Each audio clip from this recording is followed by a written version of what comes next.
And if I had to be another person to stand up, if I think, after really going through this, and looking at the files and looking at the case, if I really feel that Karen Reed didn't do this and I have to be a voice that stands up and helps, I will.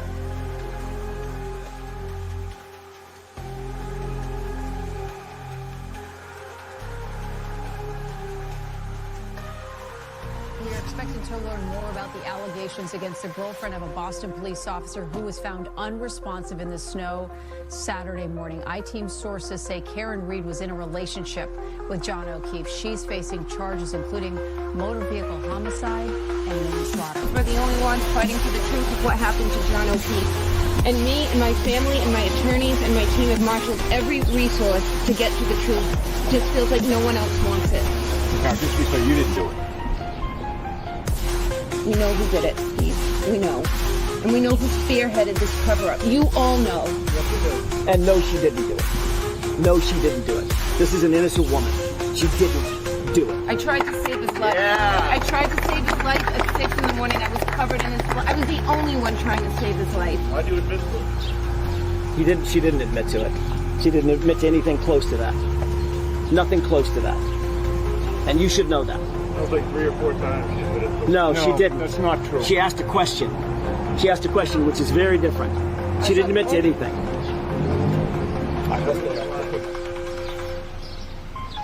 I'm going to tell you one thing. Karen Reed's not going to fold. Karen Reed's not going to give up. Defense team's not going to quit. The Free Karen Reed movement is going to continue. We will continue to raise funds for her. We will continue to do standouts across Massachusetts, across the nation, across the world to let everybody know what's going on here in the state of Massachusetts, the corruption. And we will continue to get the word out there. Believe me. Believe me. All right, let's go. I love that fire. I love that fire in the belly, and I love all of you. It's Wednesday afternoon. Welcome into Let's Talk Live here on the LTL Media Channel. I am Brian. I'll be your host for the next couple of hours here, and I want to welcome everybody in. Come on in. Let's see some hands up there. Let's see some thumbs up in the chat. I'd love to see that. Let me know that you're here, and you're here to free Karen Reed.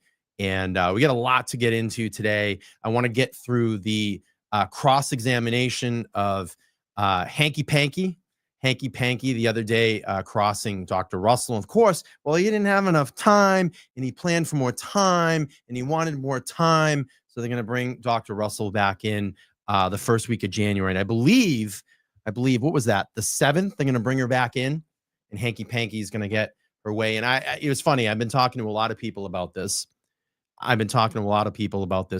Behind the scenes. Do we think Bev's going to throw a monkey wrench in this? I think she is. Or she's going to certainly try to shut Dr. Russell down in some type of way. But I just can't see how this was a qualified witness for Karen Reed during the first trial. And I can already feel it. That there's going to be some resistance, or there's going to be, I don't know, maybe it's just she can't testify. And to me, that will infringe on Karen Reed's rights to defend herself. Because I look at the whole situation. What are the two things that Panky Brennan has done so far? The two witnesses that he wants to get rid of right away. I think the two most threatening witnesses for the Commonwealth that absolutely prove 100% beyond a shadow of doubt that Karen Reed is innocent. And I talked about this on my show the other day. What two witnesses? Put it in the chat. Let's see. Who do you all think? Who are the ones that are threatening the Commonwealth in a major way right now that are going to prove beyond a shadow of doubt that Karen Reed is innocent? 100%. Put it in there. Bam. There it is right there. Lacey, right on top of it. Arca and Russell. 1,000%. 1,000%. And if you take them away, they were qualified. Again, first trial, we're going into Karen Reed 2.0. First trial, okay. But now we have to look at the second trial. Is Bev going to put restrictions or just say, nah, they're not qualified? And I'm going to tell you, that is going to bring major outrage here in Massachusetts. How could that be fair? You're infringing on Karen Reed's rights to defend herself. But I want to welcome everybody in. Yes, the two decorated dudes. I want to welcome everybody in. And it's really nice to see a lot of people here. I've had some really nice messages over the last couple of days as, I'll get into my announcement the other day, and I'll kind of talk to you why I need to do what I need to do right now. So I put a post out the other day after kind of a week of craziness, I guess, in the Free Karen Read bubble and the bubble of Massachusetts and Canton and all things that have been kind of happening lately. And, I don't want to get into the particular of like the person or what it is. You all know what happened. And there was the subject of someone threatening to unalive themselves. And I take that shit super fucking serious. I lost my brother in 2011 to a particular event just like that. And I don't like when first of all, I don't want to hear anybody talk about that. First of all, I don't want anybody to do that to themselves. But other things I don't like either is when people throw that thing out there, maybe as a weapon or as a crutch. And I'm hoping that that was not the case. I'm hoping, because I really haven't engaged in it, I'm hoping that this particular person got help for themselves, because it's not worth it. The bottom line at the end of the day, it is not worth it to get that upset over a debate or something that went on. And if you're feeling down and you're feeling depressed or you're overwhelmed, and I'm not going to piggyback off what the girl, I guess Glera did a show the other night about mental health and Free Karen Read movement. And if you're feeling down and you need some help, take some time off. Talk to someone.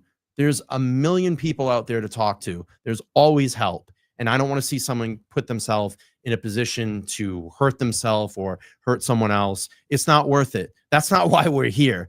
That is not why we're here. We're here to use the power of our voices. We're here to use the power of this microphone, like I am right now, to get the word out there in a positive way to expose the corruption here in Massachusetts. That is our job, to expose the corruption here in Massachusetts, the corruption in the Karen Read case, the corruption that is now ongoing in the trooper Enrique Delgado Garcia case, and amongst all the other various cases that we follow here in Massachusetts. The bottom line is, it is not worth it. And I wish anybody that's struggling with any type of mental health, please talk to a counselor. If you got to check yourself into a hospital, it's okay. It's okay to do those things. Reach out to a loved one, reach out to a friend and say, hey, I need help. Can you help me? And someone will. They'll get you in the right direction to get back on track and be healthy mentally. So what I had done was, that's a super sore subject for me. And I decided today I have this commitment for this live stream here on my channel. This will be my last live stream here for a little bit of time. I need to settle down. I need to take a little bit of a step back from social media, let my brain settle a little bit, recalibrate, retool, and get back in it when I feel the need to do that. So again, I appreciate everybody coming here today and hanging out. We're going to do a couple hours here on the channel. And, I think it's good for everybody. If everybody can just pause for a little bit, if you need that break, this is the perfect time to do it. Spend time with friends and family. Walk away a little bit. And it's perfectly fine to do that. I know many people that have done this for their own sanity, their own mental health, and they just want to be with friends and family. And there's no shame in that at all. So, again, I wanted to get that out there, just talk about that. And, listen, I had people come at me when I made the post and, they're calling me all these types of names and stuff. And I take mental health super serious. I don't want anybody, friend, foe, whoever it is, to ever do anything like that to themselves, and there is help out there, and you can call me what you want. I don't care. It's nothing that I haven't been called before. But I just certainly want, if anybody's feeling down in any particular way like that, just get some help, because there is help out there. And there's plenty of numbers in people that you can talk to, through various areas of communication. So be well. I mean, it's okay to take a health break, and I'm going to do that. And I'm going to enjoy some time with some friends and family. So Clarissa says breaks are a good, healthy thing. 100 1,000%, 100,000%. And yeah, you know, and I've tried to make sure that I've continued this trend on my channel of transparency and being who I am. And I'm not afraid to talk about my emotions. I'm not afraid to put that out there. Hey, before I did this live today, guess what I did? I met with my counselor. I had a therapy session and I talked a lot about this stuff and how I was going to structure the show today. And it's okay to do that. And that is something that I brought back into my life about 3 months ago. I started to notice some things in my personal life and my online life that I wanted to work through. And it's okay to do those things. Don't ever be afraid. Don't ever be afraid to say, hey, you know, I'm getting mental health, because we do live in a very crazy time and everything is so hyper focused and hyper aware and just comes at us 1,000 miles an hour. And sometimes we can't manage, we can't deal with it. And listen, you know I have my battles online, and you know, I know everybody's knows about the Sean battles that I've been having lately. Sean's still a dickhead. I'm not going to back off on that. But you know, other people that I know down there on the ground, you know, what it may be, I may not be as involved in the behind the scenes politics and all of that. I just didn't appreciate what was said about me. I felt like I was being attacked for really no reason. And again, I don't want to see anybody hurt themselves. I want them to be well, help themselves, get the appropriate help that they can. So that being said, yes, 13 Kings. Yes, I love it. I love it. I love it. Love it.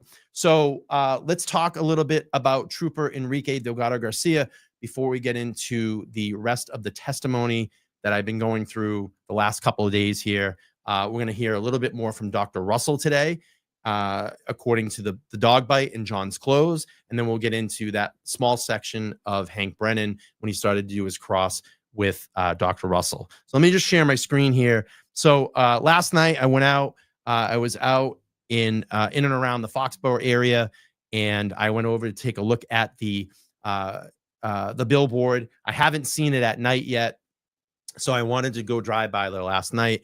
And they are running the extra flight campaign, which is great. I just talked to my Billboard rep. I just handed him another check to finance the Billboard all the way through the end or the beginning of February. So we'll get another couple weeks here in December, and then it will run. I'm going to finance it again for the family. It's going to run for another 28 days, and it's going to move to the opposite side of the road, right where the Dunkin' Donuts is, just before the stadium, and it will face in the southern direction. So it won't be northbound anymore. So if you're coming down Route 1 past Gillette, and let's say Gillette will be on your left-hand side, you'll see it just before that Dunkin' Donuts up.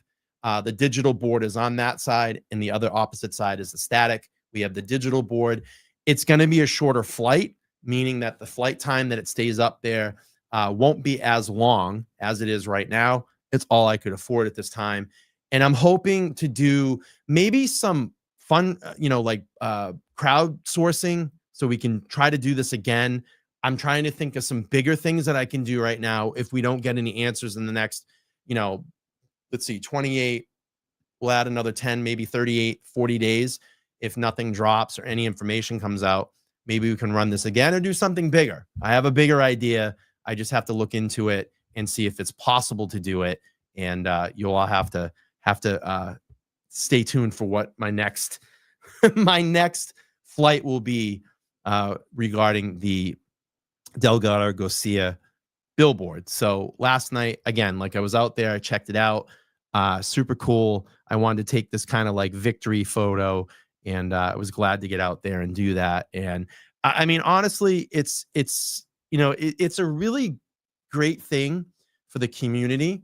Like I said, I've been very transparent as far as, you know, having the ability to be here on my channel, you know, the money that I've made through the channel, but having the ability to do that and give this back to a community, especially a family that's struggling right now, to try to find answers that have, you know, their loved one was killed at the Mass State Police Academy, and there's no answers for this family.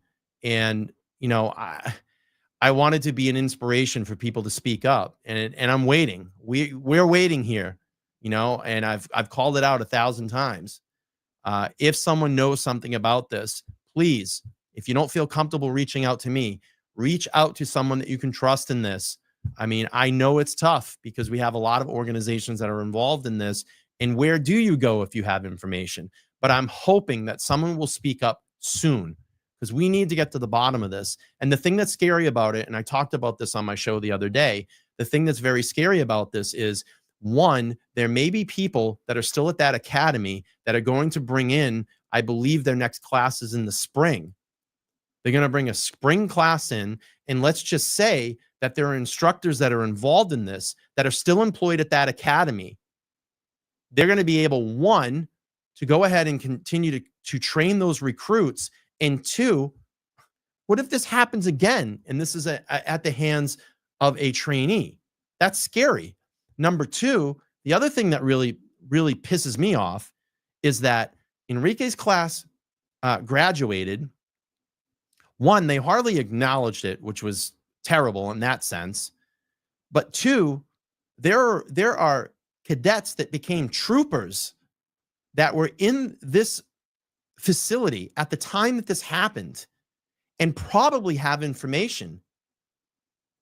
And I haven't heard anybody go forward and say, hey, this is what happened, or I have this information. We need to encourage those now troopers to not be afraid and get up and speak and give information to solve this crime. I mean, this is a crime. And we've gone over it, quite a few times on this channel. And I've had Todd McGee that ran that boxing program for years and said, this did not happen during the time that I was here supervising that, that particular piece of training. This is a beating. This man was beat. And we need people to step forward. And another thing that I've loved is that, yes, I've had friends of Enrique reach out to me. Please reach out to me again. I want to know who he was. I don't know. I didn't know him personally. But if you can just reach out to me and tell me a little bit about him. If you worked with him, tell me what type of person he was. What was he like if you spent time with him at the academy or in the DA's office? Those are the stories that I want to share. Those are the stories that I want people to know about. And I've been very gracious to have the relationship that I do with the family. And they have shared personal photos of Enrique. And I've been allowed to put those out there along with a few videos. I want to put some personality and let people know who this gentleman was. And all that I see and all that I've heard about him is he was a very sweet and caring man. And this shouldn't have happened. It didn't need to happen. But we need to start getting some answers here. And I'm going to continue to keep rattling the cage and moving the needle here on this channel and doing the best that I can with the information that I have. But please, if anybody has anything, if you're afraid or you don't want to go to the authorities, reach out to me. I will keep complete confidentiality between me and you. If there's someone that you have information to go and you want to get this to a certain particular person or authority figure that can help solve what happened here, please reach out to me. So, so went out last night. I got a photo up there. I took a video, and this is what it looks like here with the extra. Let me kill this sound a little bit.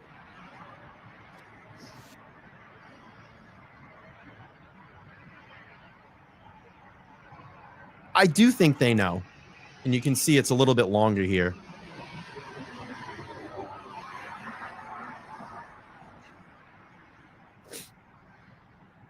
I love it. Super long. That'll be up for the next 2 weeks like this. So you definitely could see it when you drive by. It's in that Hertz parking lot it's on the left-hand side if you're driving northbound. If you look right to the left, there's the Hertz parking lot that's right there. You can see it, and it's literally right across the street from Gillette Stadium when you enter in to go towards the Bass Pro Shop. If you look right to the left, Hertz, bam, it's right there. And that extra lengthy campaign will run now until the 29th. Then we'll get 7 more days after that. Then it will come down and it will move into the new location. That'll be right in that Dunkin' Donuts parking lot that's just up a little bit from Hertz on the heading northbound towards Boston. So once that happens, I'll get out there, take some new photos and videos so everybody can locate it and see it. I love the photos that I've been getting of everybody driving by. So if you're driving by, you see it, take a photo, shoot it in an email or through Messenger, however means that you can get it to me. I'd love to do like a collage of all the photos that people take or even videos, and we'll get those out there so people can be aware of it and share that in their communities as well too. So all good stuff. And I just want to get to, I think I had a super chat come through. Sherry, thank you so much for the $20 Canadian super sticker. I super appreciate the support here on the channel. All right, let's get into Dr. Russell. We're going to finish up with a little bit of Dr. Russell today and then get into Hanky Panky doing his cross on Russell. And of course, that got shut down the other day because they did run out of time.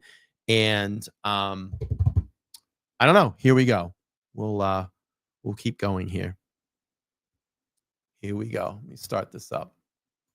Judge, we're back on the record on 22117. I'm going to boost the sound a little bit here. I'll remind the witness you're still under oath. Let me see. All right, doctor.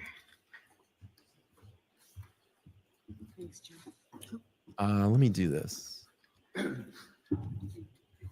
just got to do that.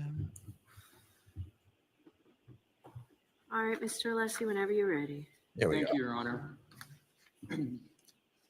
May I have Exhibit 10 published, please? Thank you.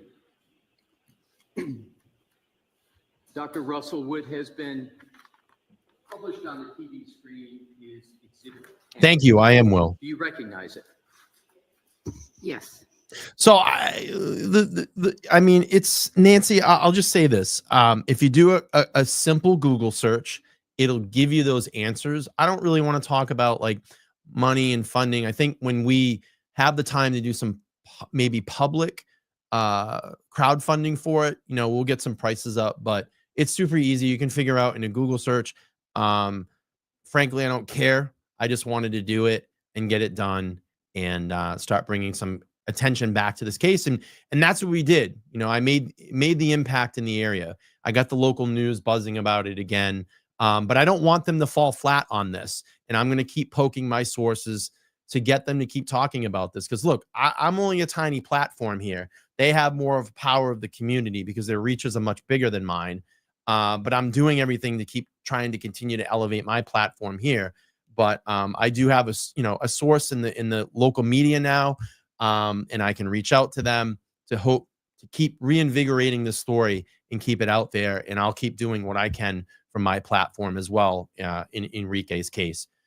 Okay, let's play through here. We got a lot to get through. Because I've seen it before. Please describe what it is. So it is a hoodie, a picture of a hoodie sweatshirt with multiple defects in the arm area. Your dog bites. And have you assessed those multiple defects in the arm area? Yes, I've looked at them I carefully. think I was thinking today, it was funny. I was thinking today, I think Dr. Russell has more time of experience in like crime scene forensics and all the things, different things that she has done in her career relating to, crime. And I'm thinking today, I'm like, she's probably has more time and experience than Hank Brennan's actually been alive on this earth. That's how long her pedigree is in these particular fields. I was like, wow. And I was just thinking about that today. Please describe your assessment. Well, there are multiple small holes in the fabric of the sweater in the arm. Good to see And Lauren. Lauren, how are you? I said earlier 11, but it's a total of 11 for the whole Thank you so much shirt. on the So billboard. Thank you. There are 9 holes here in the arm, and then in another section there's other holes. Does what is depicted on Exhibit 10 constitute a pattern in your judgment? Not specifically, no. So I am going to double time this, though. We'll speed it up a little bit today. If any conclusions What, if any? do you draw from Exhibit 10 pertinent to your testimony here today? Well, with that image, in conjunction with the picture of Mr. O'Keefe's right arm, my conclusion is that he was wearing that article of clothing when he was attacked. And how do you reach that conclusion? Well, again, the holes, the holes are rather small, which would correspond to holes created by a tooth, or in this case, maybe multiple teeth. And they are in the area of the arm, or the area of the body that corresponds with the wounds. Have you ever in your career, either as an emergency room physician or a forensic pathologist, ever had to assess wounds in which the victim was wearing clothing? Yes. How many times would you estimate that you had to, or that you did make an assessment of wounds when the victim was wearing clothing? Probably over 200 times, because clothing examination is part of the examination conducted by the forensic pathologist in the Los Angeles County Medical Examiner's Office. And did you, in fact, as a forensic pathology in Los Angeles, make assessments of wounds in forensic pathology with regard to a victim that was wearing clothing? Yes. Did you ever make that assessment in connection with dog-inflicted wounds of any kind? No, I don't think so. Are you familiar with whether, or strike that. Did Dr. Sporty Bello, in her her autopsy report, make any assessment of the clothing? So if I'm sustaining it, you can ask her differently. You can ask it differently. Dr. Russell, do you recall any discussion in the autopsy report? Assessment of the clothing? Nancy, thank you so much. I don't recall. Thank you. Nancy just said $100, put it towards the billboard. I did. I just signed a big check to my rep today. I just met him, geez, probably less than a half an hour ago. So I will take your donation. Thank you so much. And I've given another check to my rep today. So I appreciate that. And again, I'm going to work something out as far as probably trying to crowdfund this. I don't know the best way to do it. Maybe would it GoFundMe? I just don't know how like the taxes and all that stuff works because I've never done that. So I got to look into it a little bit more. And that's probably going to be the best way to do it. But the thing that I don't want to do is I don't want to detract from the family GoFundMe. So it's kind of a line that I'm trying to walk in good faith because I don't want like a bunch of money coming in. But I don't know. Maybe that's something I can discuss with them and just get the approval on it because I want to keep it going. I just can't afford it again. It's very expensive.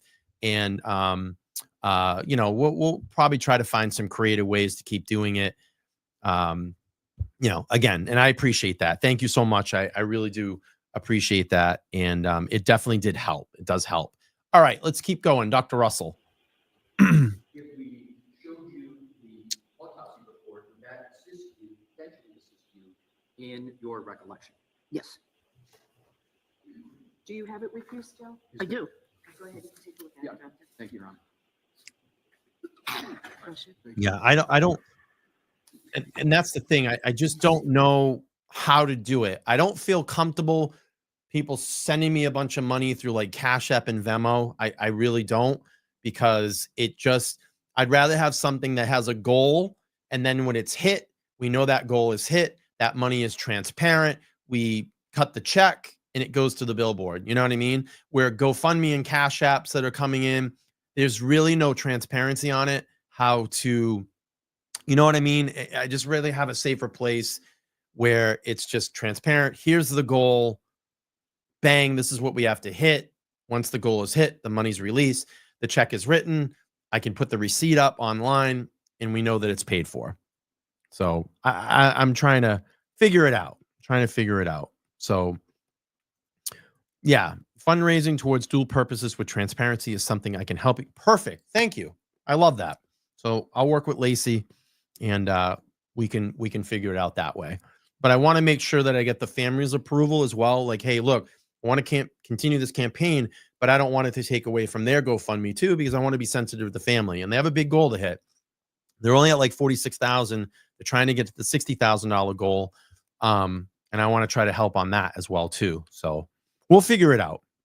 But I appreciate all the help in the suggestions. All right, we got a long way to go here. Let's try to get Is through there a Dr. particular Russell location you'd like me and to? Hanky Panky today. Your Honor, I am not able to answer that question because I can predict what the response may be. So I So would just, like to, okay. but I- go ahead and take a look at it. And if you can't answer the question, you can't answer the Yeah, question. yeah, I do recall what she meant. She said she said that the body is clad with a pair of socks. Right. Did she make any other assessment of clothing in the autopsy report, particularly with the arm of a hoodie? Take your time.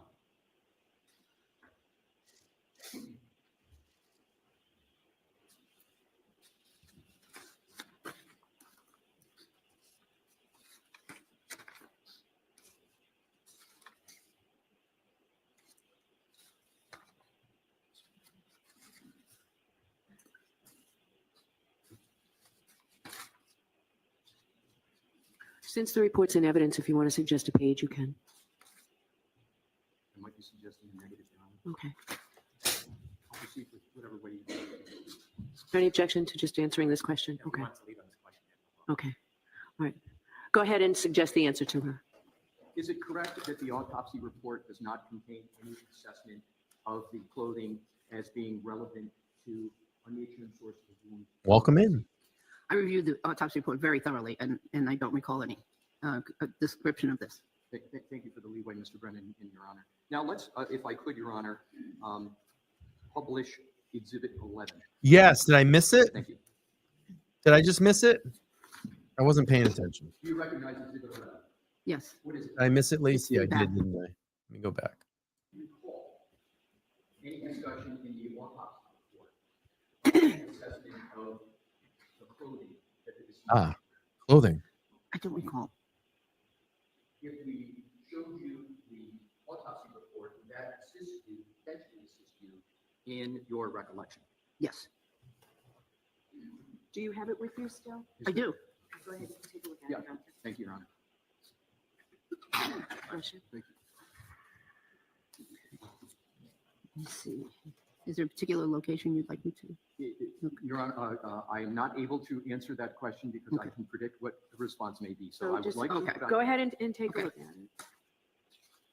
And if you can't answer the question, you can't answer the Yeah, question. yeah, I do recall what she meant. She said that the body is clad with a pair of socks. Right. Did you make any other assessment of clothing? Socks?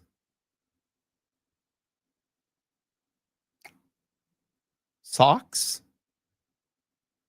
Okay. Interesting. Socks. Yeah. She's going to say that next. Where are they? Where are the socks? Oh, I know why. They're gone. Because you know why? What would socks? God, I mean, I'm just even looking at my shirt right now. I haven't even had this on a half a day. I can see fibers and hairs. Oh, but if you have socks on the floor and you have an animal, what are you going to probably pick up in those socks? Yes. Dog hair. Woo! I think that was kind of like everybody went. I saw all the tweets. I saw all the Facebook socks. Oh, that's something that we need to talk about here. Yeah, where are they? Yeah. Yeah. Particularly. I'll take with the 3,000 arm for of a- socks all gone, Alex. Right. Take your time.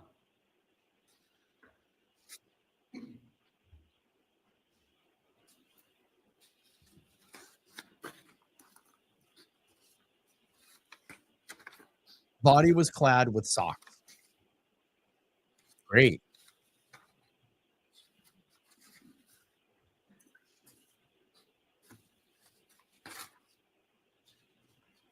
Since the report's in evidence, if you want to suggest a page, you can.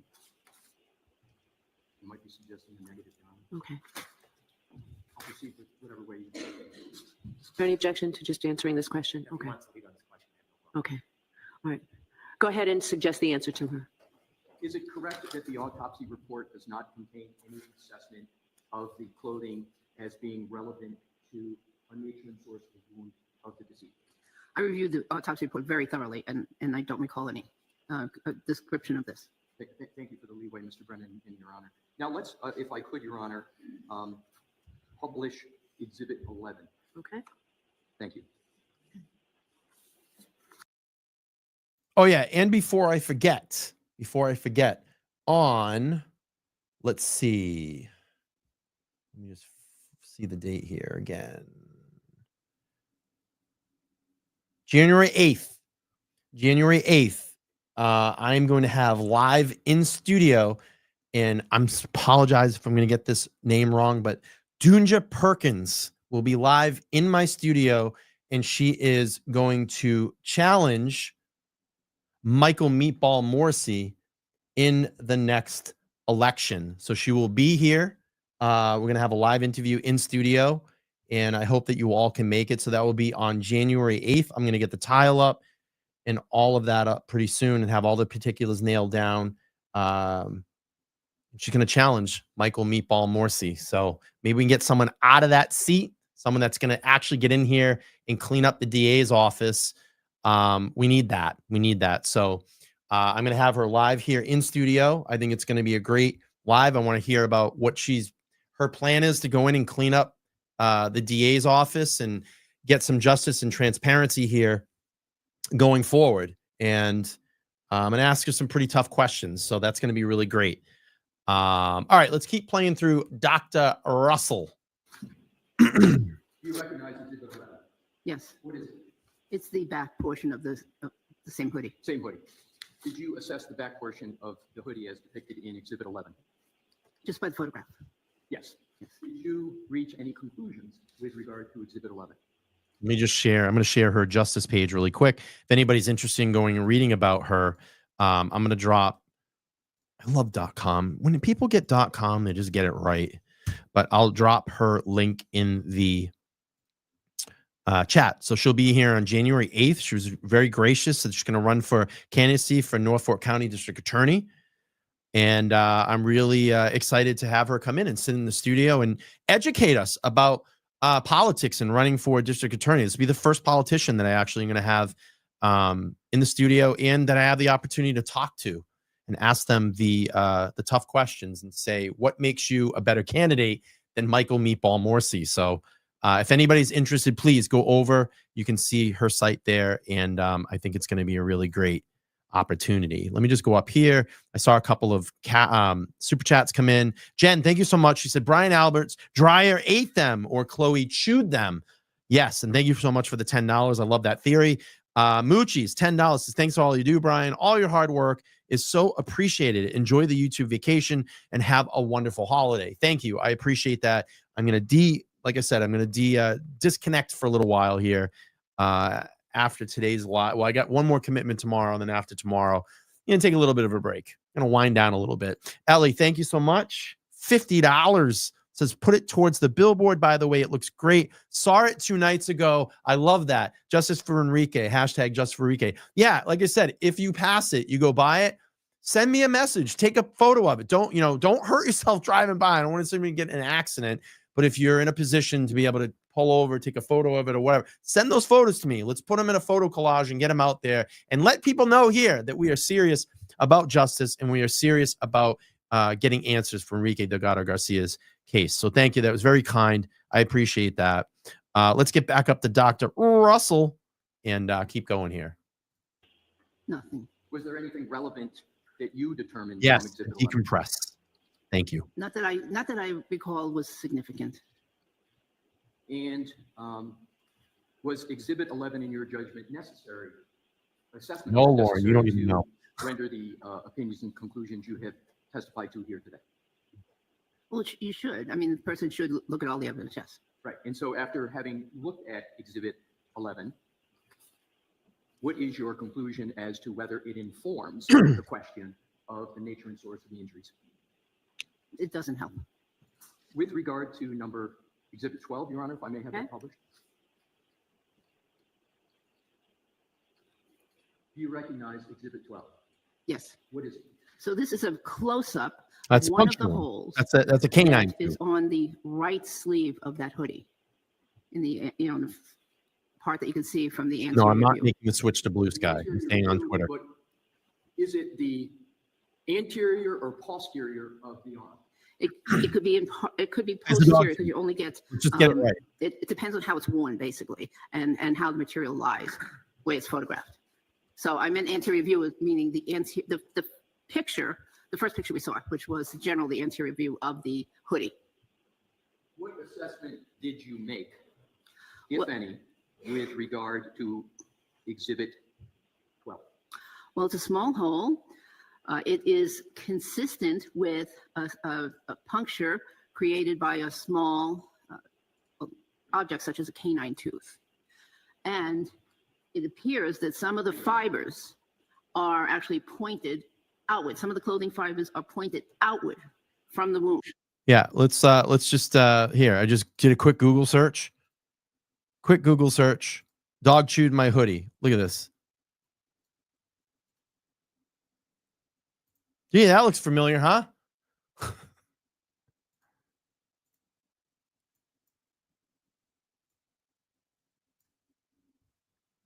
That looks pretty familiar. Look at that. Outward pulls. Not familiar? Gee, didn't we just see that about 5 seconds ago? Didn't we just see something similar like that 5 seconds ago? I mean, come on, people. We know what it is. We know what it is. All right, let's go. Dr. Russell. From the hole, rather, from the hole. And did you draw any conclusions with regard to this exhibit? This exhibit plus close-ups of some of the other similar holes with the fibers pointing out Hey, Jen, you means have a dog? that whatever inflicted that hole also came. You probably know what it looks like when a dog gets a hold of your clothing, right? Same thing. We know it's a dog bite. As to what inflicted that hole, or as you've referred to it as defects previously. Yes, these are consistent with dog bites. If we could publish. Yeah, that is Your true. Honor, I remember that. Okay. Thank you. But where are the socks now? You recognize 13? This image? Yes. Yes, What is it? similar to the other. It's just it's in a different location on the arm. Did you make an assessment of what is depicted in Exhibit 13? Yes, What assessment did you make? I believe this was inflicted by a dog tooth, a canine tooth, and again the fibers are pointing outward. I literally just showed a photo like that. Assessment. How did you reach that? Well, it's generally small and round. So, and the canine teeth are the teeth that stick they're out the pointing. most Right.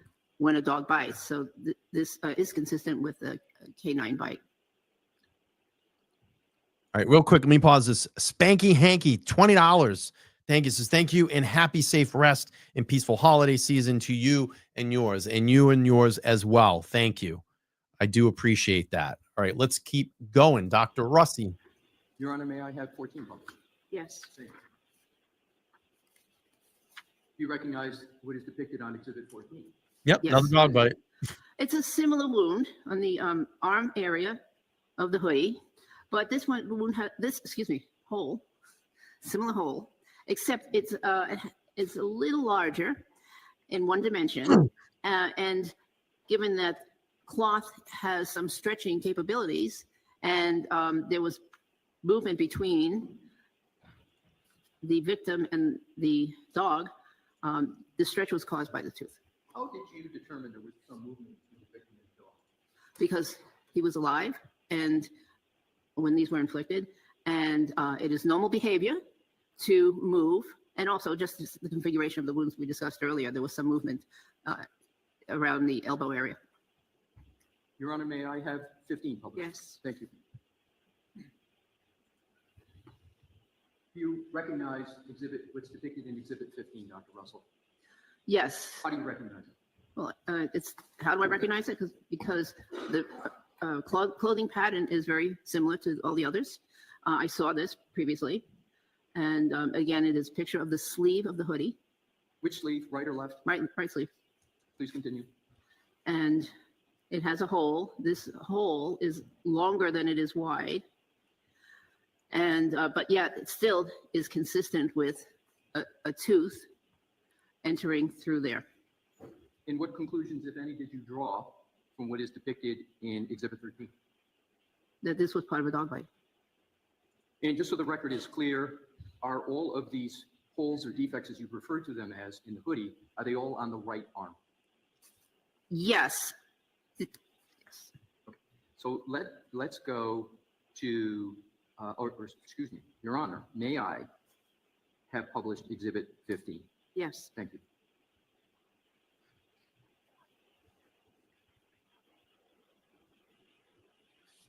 Do you recognize that? Yes. What is it? No, it's the same one.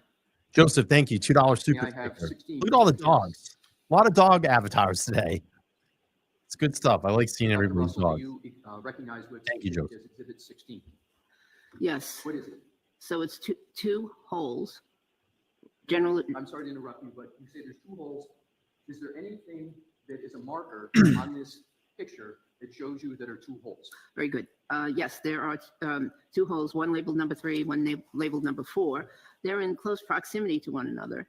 And number 3 is round, number 4 is a little irregular, but And generally round. thank you. And what assessment, if any, did you make with regard to what is depicted in Exhibit 16? I believe that this is consistent with 2 canine teeth penetrating the fabric, How do you reach that conclusion? because they're separate. Unfortunately, they're in that image. There's no ruler. I'm sorry, There's no ruler. no rule. No centimeters, a centimeter ruler in that particular image, but they're reasonably close by, so they could be. And Could be, inflicted by 2 canines in the same bite. yes. Thanks. And what conclusions, if any, did you reach with what is depicted in this exhibit? I think I just said it. Thank you. May I have published, Your Honor, 17? Yes. Thank you.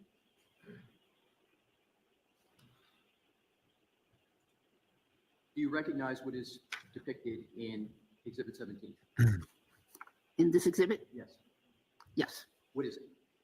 Again, it's a close-up of the hoodie, the sleeve of the hoodie, and there's a defect in the fabric, and there's a label on it indicating it's number 4.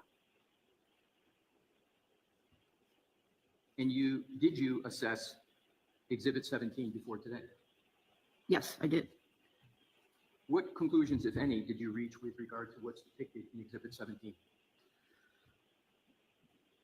I believe it's consistent with a puncture of the sweater. And did you reach any conclusions with regard to the cause of the puncture? Well, taken in totality with the other images, I believe that these are all the result of multiple dog bites. Your Honor, may I have published 18? I think I'm going to tend to believe her, given her expertise in this area. Yes, What is it? it's another defect in the sleeve of that article of clothing. And if I could impose upon you, could you go back to 17, please? How- Your Honor, may I go back to 17 Yes. quickly? We're looking at round holes. It's like a square peg doesn't fit into a round hole. If we're looking at the pieces of this tail light, okay, how do those pieces fit inside those holes? I mean, what is that, like a third grade exercise when you get the things and you put I don't know what the hell they had, but you had to fit pieces. They had that board and they had all the different, like there was a star and it was blocks of wood.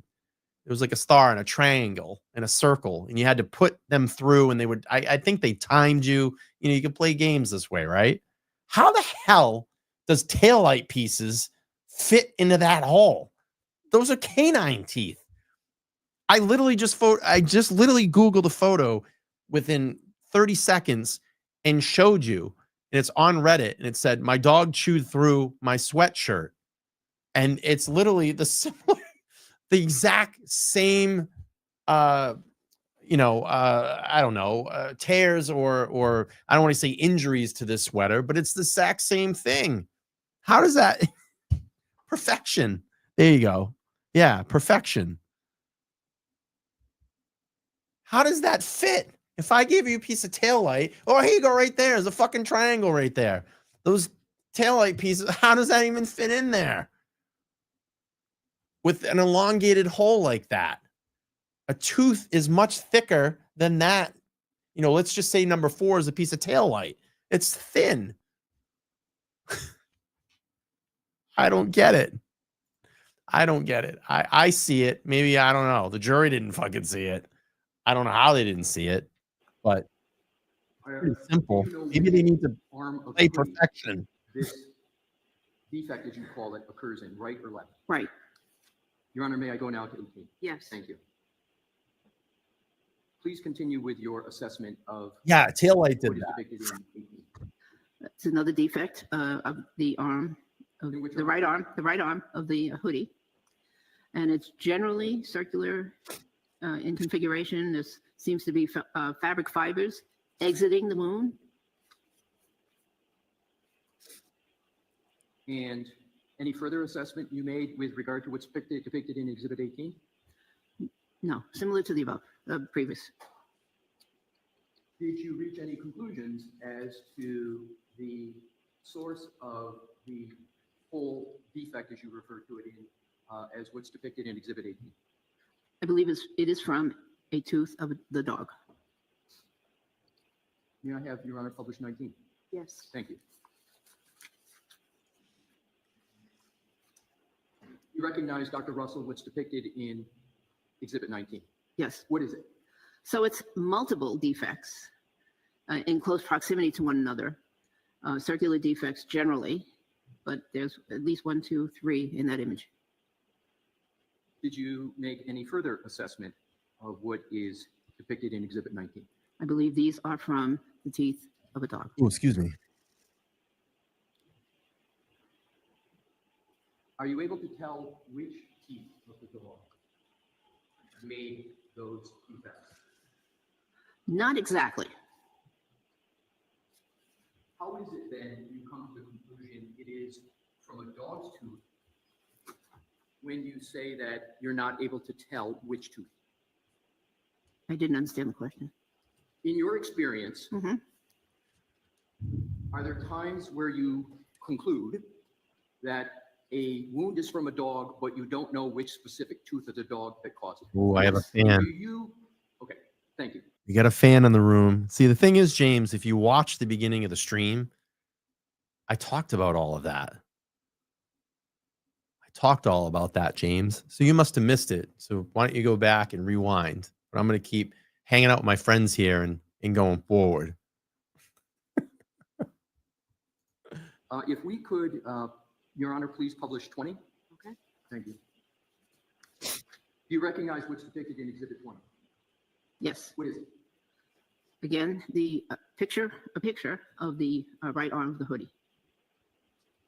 And what is your assessment of what's depicted in Exhibit 20? I see a small defect near, and it's labeled number 6.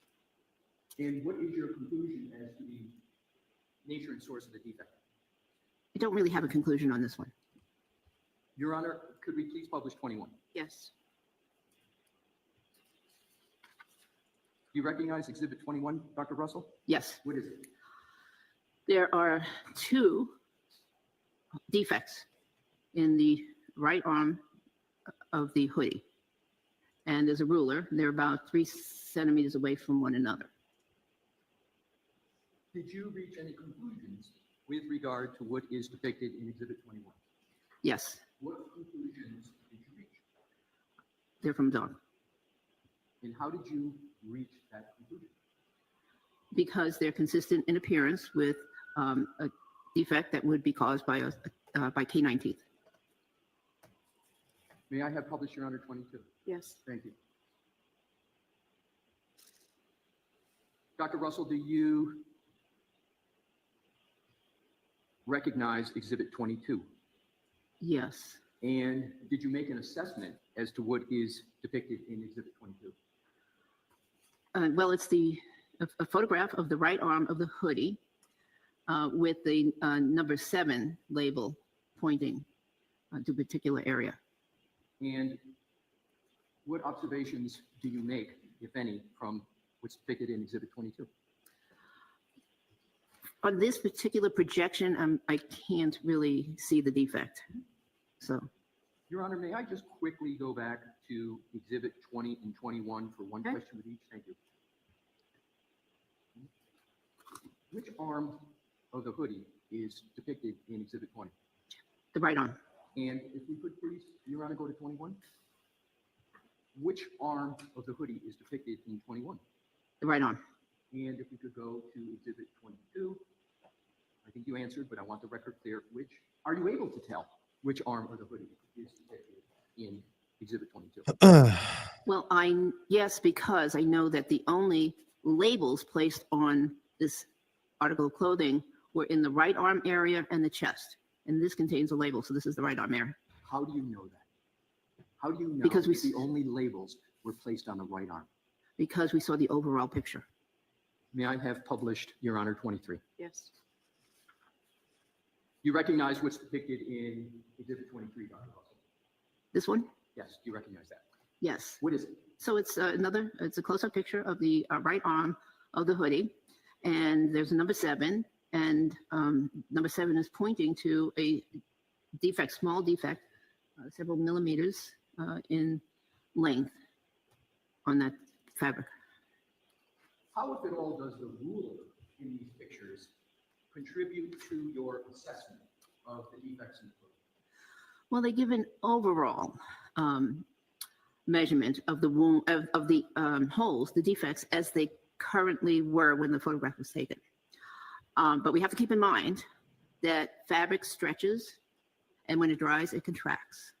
So that has to be kept in mind when making assessments. So the size right at the time that picture was taken could be different than when the injury was inflicted. Does the ruler help you at all in this photograph or any of the photographs we've seen in determining whether or not a given defect is from a dog? Yes, they do. How? Because there are several of them.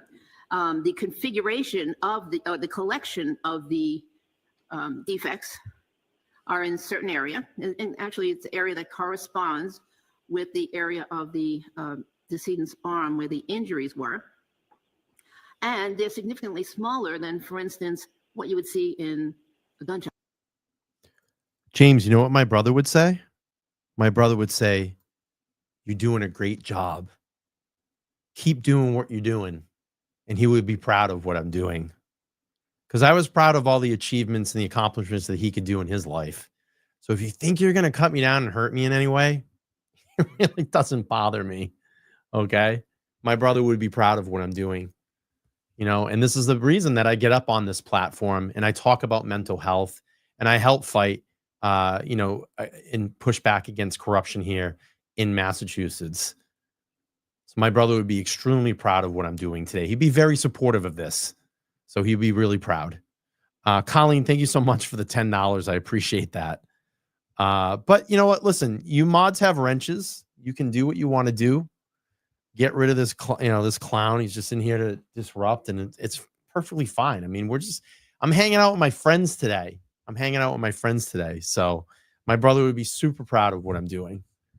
He was always proud of all my accomplishments and things that I've done. So he wouldn't be ashamed. He'd probably be right here with me doing a lot of this and standing out with us because that's the type of guy he was. All right, let's go. Chapman. Your Honor, may I please have published 24? Sure. Thank you. You recognize what's depicted in Exhibit 24, Dr. Russell? Yes. What is it? That's another defect in the right arm, closer to the sleeve or cuff of the arm of that particular hoodie, and it's labeled number 8. What assessment, if any, did you make of what's depicted in this exhibit? It's consistent with the dog bite, and fabrics are.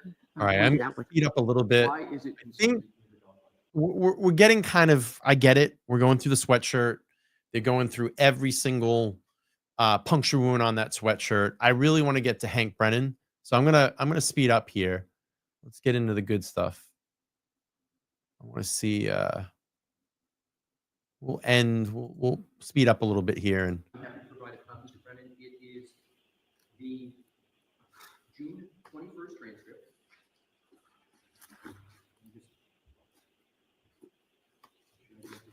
no problem, Scott. all good. They come and go, believe me. All right, let me push up here. Get to Hank. Hanky Panky.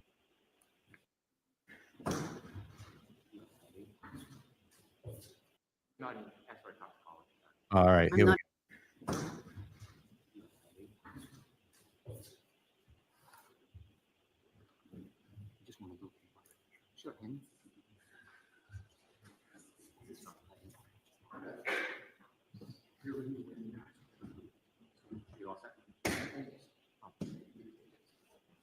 Here we go.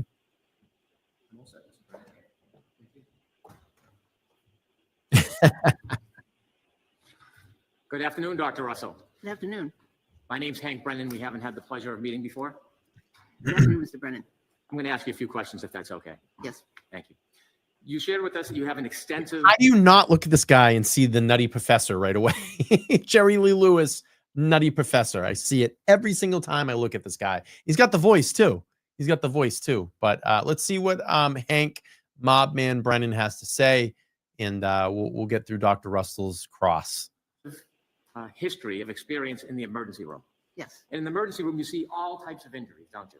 Yes. You see physical injuries. Yes. Yes. Emotional injuries. Yes. People who overdose, perhaps they're drunk on drugs. Yes. Alcohol. Yes. So you cover a wide array of different types of treatments. Yes. Now, you must have seen a number of broken bones when you were in the emergency room caring for different patients, correct? Thousands. Arms, legs, toes. Yes. In light of your extensive experience in the emergency room, and looking at all of these broken bones, that doesn't make you an expert in orthopedics, does it? Emergency orthopedics, yes. Oh. Have you ever been qualified as an expert in orthopedics? No, I've never. Isn't orthopedics a specialty in medicine? Oh. Specific training? Yes. And people who become... I see Brennan's line of questioning now. He's going to talk over her. He's going to try to cut her down. But I think Dr. Russell's going to be a lot smarter than Mr. Brennan here. Orthopedics, orthopedic surgeons, they go through rigorous education specifically to be an orthopedic, right? Well, orthopedics involves more. Let me pause this real quick. Tsunami, 13-month member, over a year, my dude. He says, congratulations of the information awareness campaign of Enrique Delgado Garcia. Your channel has reached many milestones in the last 2 years. And I've gotten to know Tsunami offline. We talk a lot. He started following me during when I was, reviewing and going over the Idaho 4 case. He used to be a contributor, not really on panel, but someone that I talked to a lot behind the scenes. And that is a case that I will pick back up here on my channel. I have over probably 200 videos on that case. And that case is supposed to pick back up here in the summer of 2025. I plan on making a trip out to Idaho and spending a week out there in front of the courthouse and, really being involved in kind of the groundswell there. There's probably going to be hundreds, if not thousands of people there. And I do plan to take the trip out there and spend some time out during that trial. Tsunami's been a real gentleman to get to know off of line. He's been a huge supporter of mine. Again, have always stayed in contact, gives valuable insight to the cases that we follow here on this channel, and has been a real friend and a good buddy. And so I hope someday we have the opportunity. Actually, I know we're going to have the opportunity someday to meet in person. And I look forward to it because I know it's going to be a trip and we share tons of funny stories.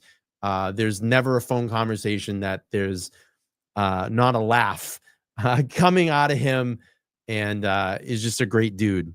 So my dude, I appreciate that. You're a good dude. And, I look forward to continue our lifelong friendship now. So it's been a real pleasure. So, all right, let's keep going. Let's hear Nutty Professor here. Let's see what's going to happen. Oh, look at that. Dina. We can see Dina there. I think she took Turtle Boy's seat when he had to leave. So he had to go pick his kids up that day, but we got Dina in the crowd. You can't miss Dina. Those classes all the time, they stick out, and it's great. All right, here we go. Just setting fractures or diagnosing fractures. Orthopedics involves things like bone tumors, bone cancers, a lot of other parts of orthopedics, not just trauma. I am an expert in emergency orthopedics, I believe. So you have decided that you are an expert in orthopedics? Emergency orthopedics. Emergency orthopedics, is that a specialty that you get a fellowship in, or somehow you are deemed an expert in any way? It's not a specialty that has a fellowship that I'm aware of.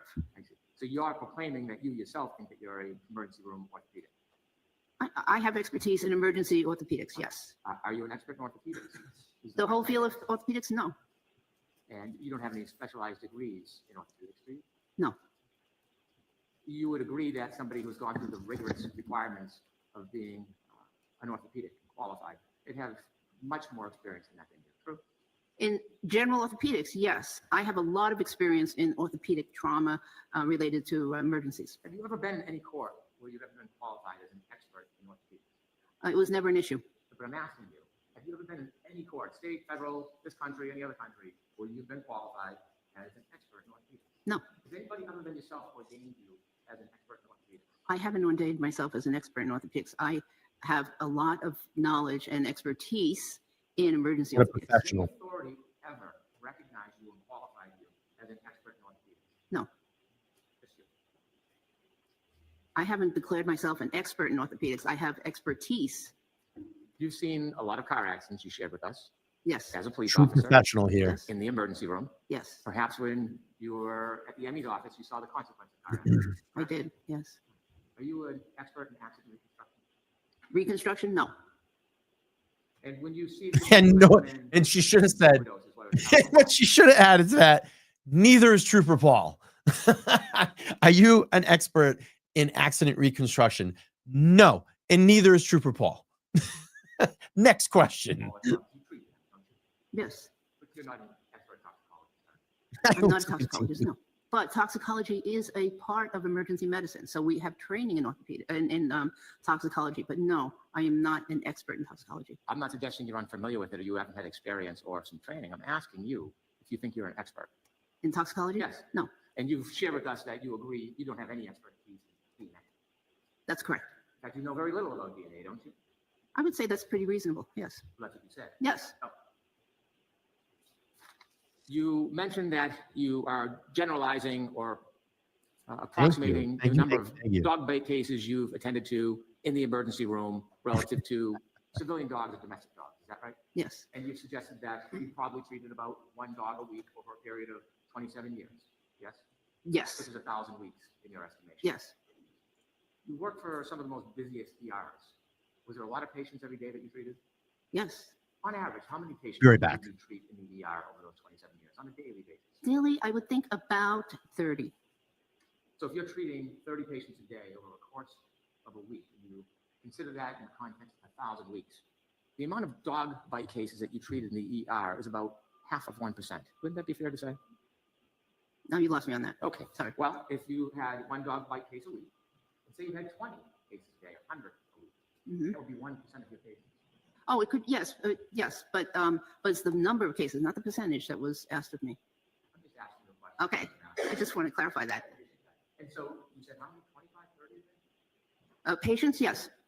So that's less than 1% of the cases that you treated in the ER were relative to dog bites. Okay, that's reasonable, and that's average, actually. Now, when you treated cases of dog bites in the ER, you said that you would sometimes have the report of the person injured or somebody with them tell you it was a dog bite. Yes. Yes? And sometimes you had communication difficulties, so there was a reason why they couldn't share it.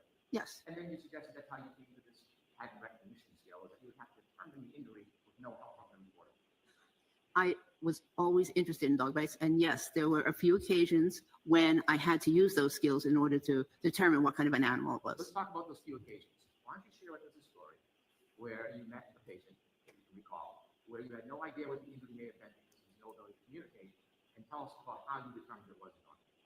Well, thinking about a specific case, I can think of cases where I determined it wasn't a dog bite, and it was something else based on the pattern of the bite. And am I not answering your question? I'm not looking for cases where you couldn't determine the dog bite. I want you to share some of this wealth of experience you have in dog bites. And share with us, if you will, one of the cases where there was no information that it was a dog bite, for whatever reason, and then you, based on your pattern recognition skills, determined it was a dog bite. I want you to walk through an actual case. you had with this scenario you presented.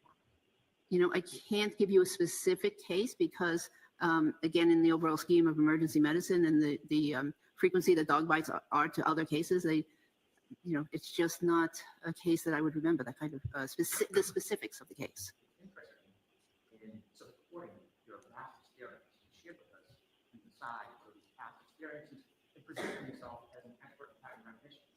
And it's interesting that when I'm asking you details to support this general. Objection, Your Honor. Argument. Yeah, so, I'm counsel, sorry, yeah. that's okay. In Massachusetts, typically, we don't give the reason for objections from the floor. Your objection sustained. No commentary, Mr. Brennan. You shared with the court that you wrote a few articles that had to do with dog bites. Co-authored, yes. Can I ask you some questions about those? Absolutely. Thank you. Do you want closed captions on or off? Let me know. You're the audience. Do you want closed captions on or off? We'll just take a quick vote. On or off? You let me know. I don't mind. Either way, it's not going to affect me. We'll take the majority vote here in the chat. Don't all speak at once. I got 2 ons. A lot of ons. Off. I think on's going to win. I think so far on is winning. On. A lot of ons. All right, we'll do it on. No problem. Now, the first one I want to talk about is law enforcement canine dog bites. Do you remember that article? Yes. And that had to do with what you refer to as law enforcement dogs or canines. Yes. In that article, you talk specifically about a technique that you believe law enforcement or canine dogs utilize, which is... I think on's going to win, everybody. And what you have suggested is that the bite and hold technique is different than typically a domestic dog or a civilian dog. Yes. Because it's a trained learning for the dog, correct? Thank you, Jessica. There are certain injuries you would expect from a Appreciate canine that. dog using a bite and hold technique.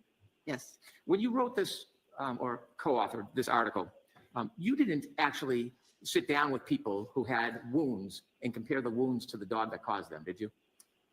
To the actual dog? Yeah. I didn't, but I didn't. Just want to know if you did. No. Okay. And when you look at these different cases, there was 700 cases. This was what you called or the authors called a retrospective analysis. Correct. That means you were looking back at old files. Yes, but I participated in some of those files. We were just looking back at the data from those files.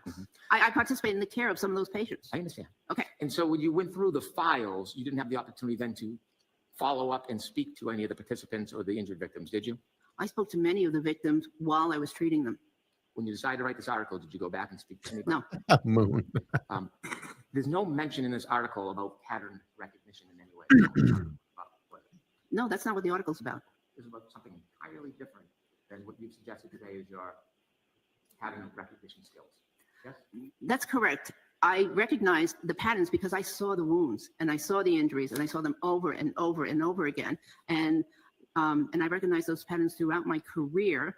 And so it's just hard to unrecognize something. I'm trying to ask you about the significance of your study because this is actually something that you published. Yes. And I'm trying to determine, or I want you to be able to discuss the relevancy of this article to what you're testifying today. So the really narrow question I have for you is, in this study, it had nothing to do with trying to engage in pattern recognition. The purpose of the study was not to teach people pattern recognition. It was to alert them to the dangers of this different type of dog bite so that they weren't undertreating them. But in the process of seeing all those patients, I developed the pattern recognition. Okay.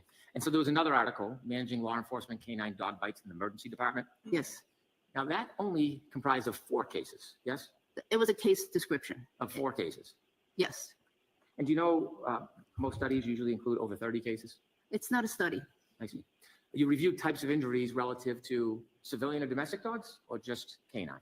Those were canine dogs. And again, your position is that the injuries by canine dogs, law enforcement dogs, are different in kind than domestic or civilian dogs.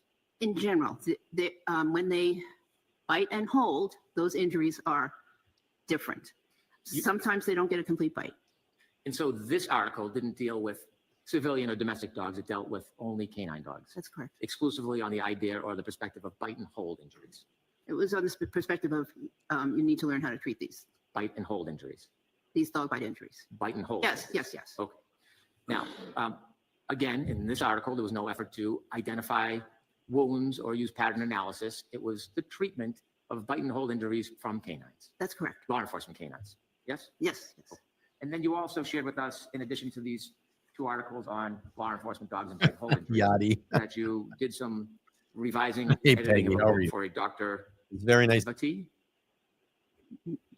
I'm sorry, say again? You said that you revised or edited a book of a Dr. friend. Vail. Dr. Vail, I'm sorry, Dr. Vail.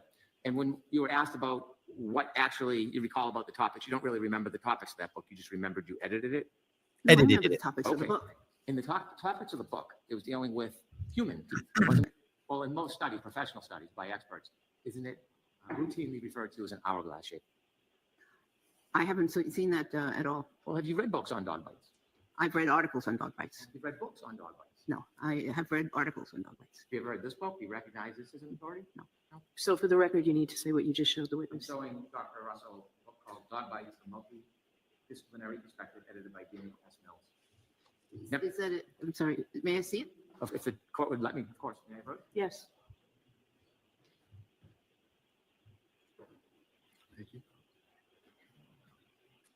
Thank you, May the Force. Thank you. Thanks for being a Ghost Squad member too.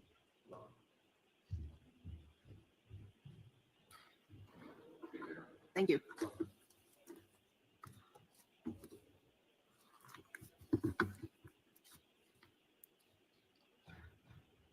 Bronny, thank you so much. Bronny Saint, look at this Aussie. Aussies watching the show today. Those saying Karen Reed did it care not about justice. I love it. Thank you for the $5 Aussie. I appreciate that. All right, let's continue with Dr. Russell. I kind of want to get this book now. I want to check this book out. $85. Oh, it's an $85 book written by his friend. Ah, thank you. PJ Wood checking in from Texas. Wichita Falls, Texas. Sorry coming in late and watching from the beginning. Love from Wichita, Texas. Thank you. Appreciate you. All right, let's roll. Doesn't mention if any of these people have degrees of any. Sorry, Your Honor, I don't believe a question's pending. Sorry, Mr. Alessi, I couldn't hear you. Thank you. I don't believe a question Oh, I'm is sorry. pending for the witness. Okay, are you moving to strike that? Yes, I am. All right, let's strike that. So, doctor, I know it's been a long day. Wait for a question, please, okay? Okay, all right, thank you. You done reviewing the book? Yes. Are you done reading the book? What a dickhead. Are you done reading the book? You've, through your testimony, attempted to or suggested there's a distinction between canine law enforcement wounds and that of domestic. Yes, But domestic dogs can cut the skin, correct. cause serious injury, Yes, deep wounds. they can. It's not just that domestic dogs just nip around the corners. They can bite, They can. they can attack, Yes, they can kill. yes, You've seen it firsthand. yes. Oh, I didn't witness the attack, no. So throwing it on the defense's table, that's supposed to be like a power move. That's his power move. Like, I gut you and I'm going to cut down your expert here. That's basically what's going on. I want to slow this down a little bit. I'm going to just go to normal speed. Let's bring that back. We'll see Hank show the book. That's his supposed power move. Let's just go back. Books on dog bites. No, I have read articles on dog bites. If you have read this book, do you recognize this as an authority? No. So for the record, you need to say what you just showed the I'm witness. showing Dr. Russell a book called Dog Super Bites, passive aggressive. Yep. Disciplinary Perspective. That's what he thinks his power move is. Never, Is that it? I'm sorry, may I see it? if the court would let me, of course. May I approach? Yes. But I mean, you think that's going to rattle Karen Reed's defense team? They probably laughed at that as they were walking out of the courtroom. All right, let's watch. I want to hear what Dr. Russell says to him about this book. Yachty, thank you so much. Why does he sound like a villain? Because he's a douchebag. Thinks he's tough. Because he defended Whitey Bulger. He's a tough guy. Thank you. All right, let's see what happens here. I think Dr. Russell dismisses this pretty quickly. Yeah, he's like, yeah, it's a book.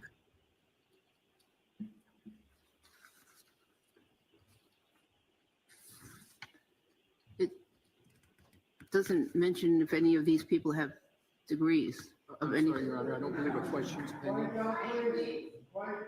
Sorry, Mr. Alessi, I couldn't hear you. Thank you. I don't believe a question. Oh, I'm is sorry. pending. Love that move. Okay, are you moving to strike that? Yes, I am. All right, I'll strike that. So, Doctor, I know it's been a long day. Wait for a question, please, okay? Okay, All right. thank you. You done reviewing the motion? Yes. So she, I love that. She says, it doesn't explain that any of these people have degrees. And then you hear the laugh from the public, probably the Free Karen Reed supporters, was great. And then he got so pissed off, he comes back and says, "Are you done reading the book?" And she's like, "Yeah, I'm done." Love it. Now watch this move here. He's fucking mad. He is mad. Look at Liz Little. She just goes, "Okay, all right." He is mad because she cut him. She cut him down. It doesn't say that any of these people have degrees. And he is pissed. And that's why he placed it on the defense table. Here we go. You've, through your testimony, Look at attempted Liz. to or suggested there's a distinction between canine law enforcement wounds. And Jackson's probably like, fuck him. Definitely a mic drop moment. Yeah. Yeah. He was definitely scrambling for something. He was trying to come back, get the power back in this conversation. And Dr. Russell ain't having it. I love it. And that of domestic. Yes.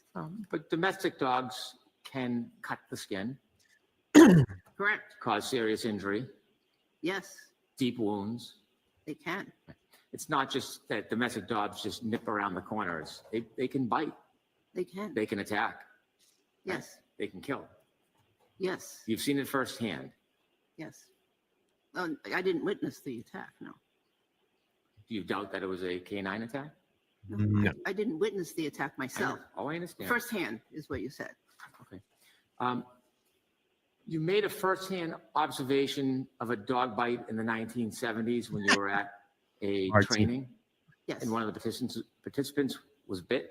Yes. Now, you said you didn't remember the wound.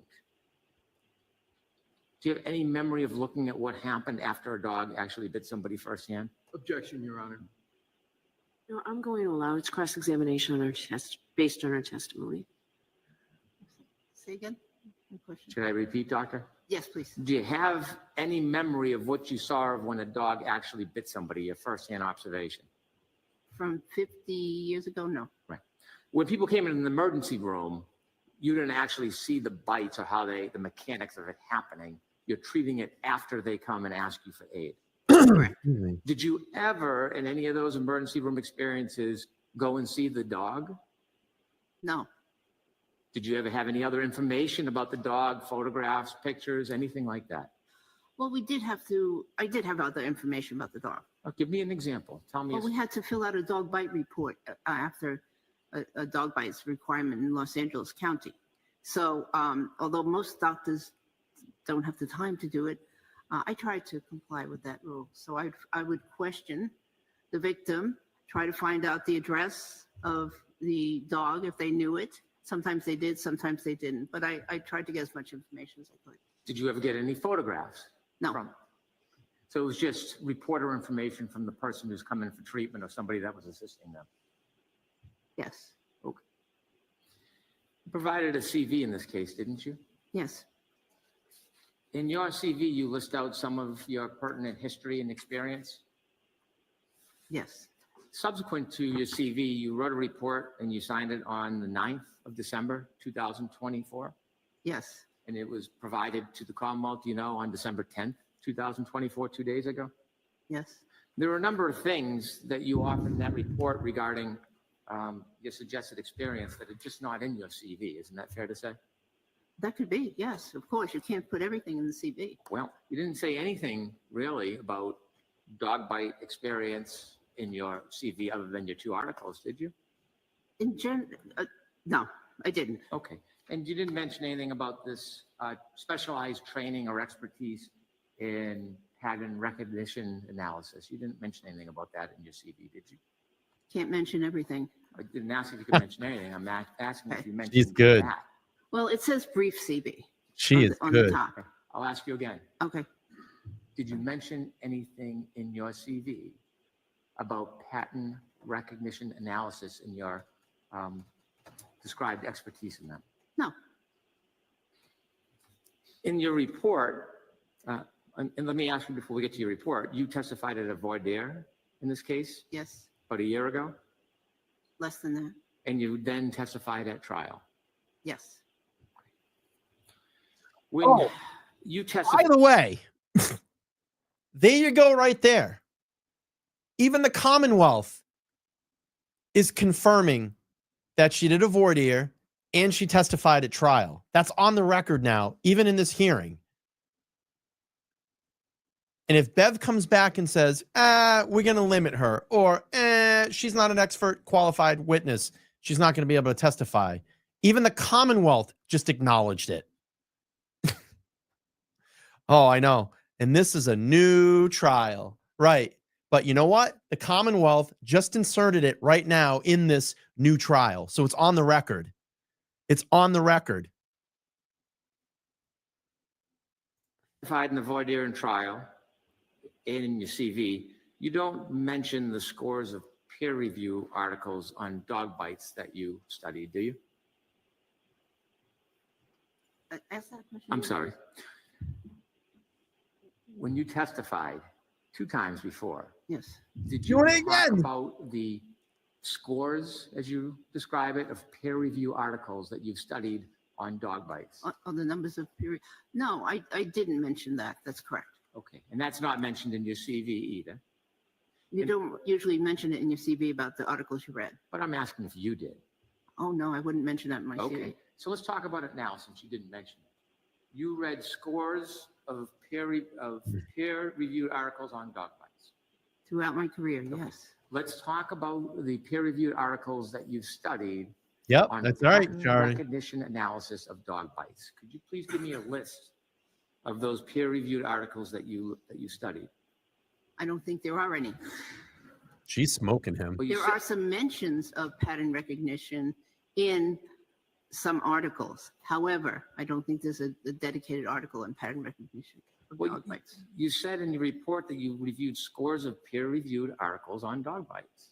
Dog bites, yes. Okay, so those didn't really include pattern recognition as you've described your expertise today. Some of them did, some Okay. of them didn't, but that might have not have been the major focus of the article. Which ones did? Can you reference us the ones that you've read and relied upon, in your opinion today, that have to do with pattern recognition analysis? May I look at my report or my CV? Sure, Of course. sure. Go ahead and take your time, John. Thank you.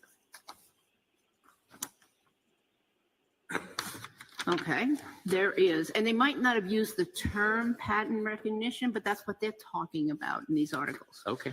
There is a gonna article smoke him. by D. Munich. It's actually listed in my report Mm-hmm. under literature. Okay, I see it. It's the third one.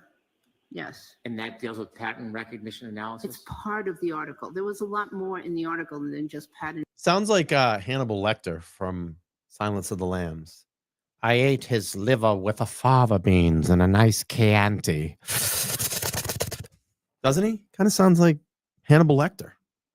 Recognition. And again, they might not have used that specific term pattern, but it's what the subject was discussed in the middle of the article. Yes. What was discussed in this article that you relied upon? Oh, I relied on the descriptions of wounds. I relied on a lot of this article. Well, share with us in detail. Could you tell us? The census tried to test me, so I ate his liver with some fava beans and a nice Chianti.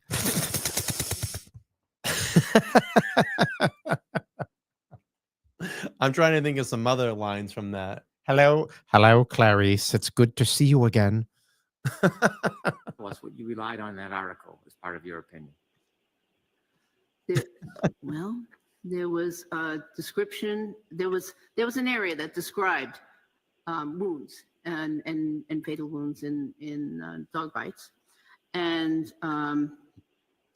and how to approach them, how to investigate them. There was an area that described what some of these wounds looked like. And there was actually an area that I believe it was this article that said that if you have this plus this plus this, that it is pathognomonic for a dog bite. Now, it was, I believe that was the article that said that. One of these articles did, but anyways, so yeah, so I think maybe you might want to look at them. Oh, I did. Okay. That's why I'm asking you. Okay. That's why I'm confused about Clarice. which one you're talking about. There was not a recipe book that said, okay, this is the pattern of a dog bite. It might not get a lot of readers for that, but this was a forensic approach as to how to identify fatal dog attacks. So from your resume, doctor, could you tell me which article? Were the lambs? I can't do it now. Were the lambs screaming, Clarice? Did you hear the lambs? Are you Oh, talking about? I'm talking about the fly. You look like a rose. You look like a robe, a cheap robe. Fly, Clarice. third one down. What's the title? The title of the article is Forensic Approach of Fatal Dog Attacks, a Case Report and Literature Review. Okay. Fatal dog attacks oftentimes involve vulnerable areas like the neck, Absolutely. abdomen. Neck, face, head, yes. That's Sometimes the abdomen, yes. okay. No cases cited in there that deal with wounds on an arm. Because it's a fatal, Right. right. But that doesn't, Quid pro quo, Clarice. I want to go back and watch The Silence of the Lambs. Oh, it's so good. mean that there weren't wounds on the arm. It's that the fatal wounds, like in the case I autopsied, Mhm. the fatal wounds generally were in the areas that had organs that could be damaged, like or major vessels like a carotid artery, neck. But there could be a lot of other wounds. For instance, in my case, there was probably about 60 wounds. I understand. Okay, but some, you're not going to talk about every single one of them because they're not worthy of describing. Okay. You said that you attended multiple seminars, talks, and lectures regarding wound identification. Goodbye. Have a good one, Yes. Jonathan. Have a When good day. did you attend seminars on wound Jonathan doesn't like identification? to have fun. Intermittently throughout my career, I can't give you any dates. Okay.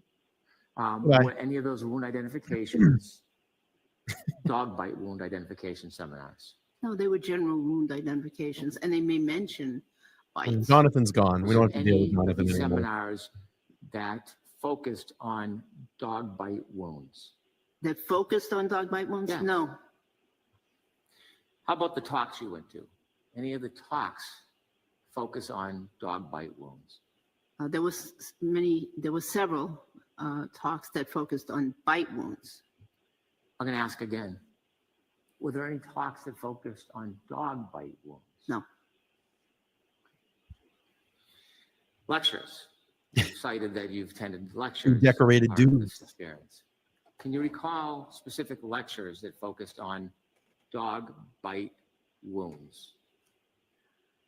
Not entire lectures. There were lectures in emergency department, training sessions, but dog bites were usually mixed in with other kind of animal bites, and discussion would occur because it's not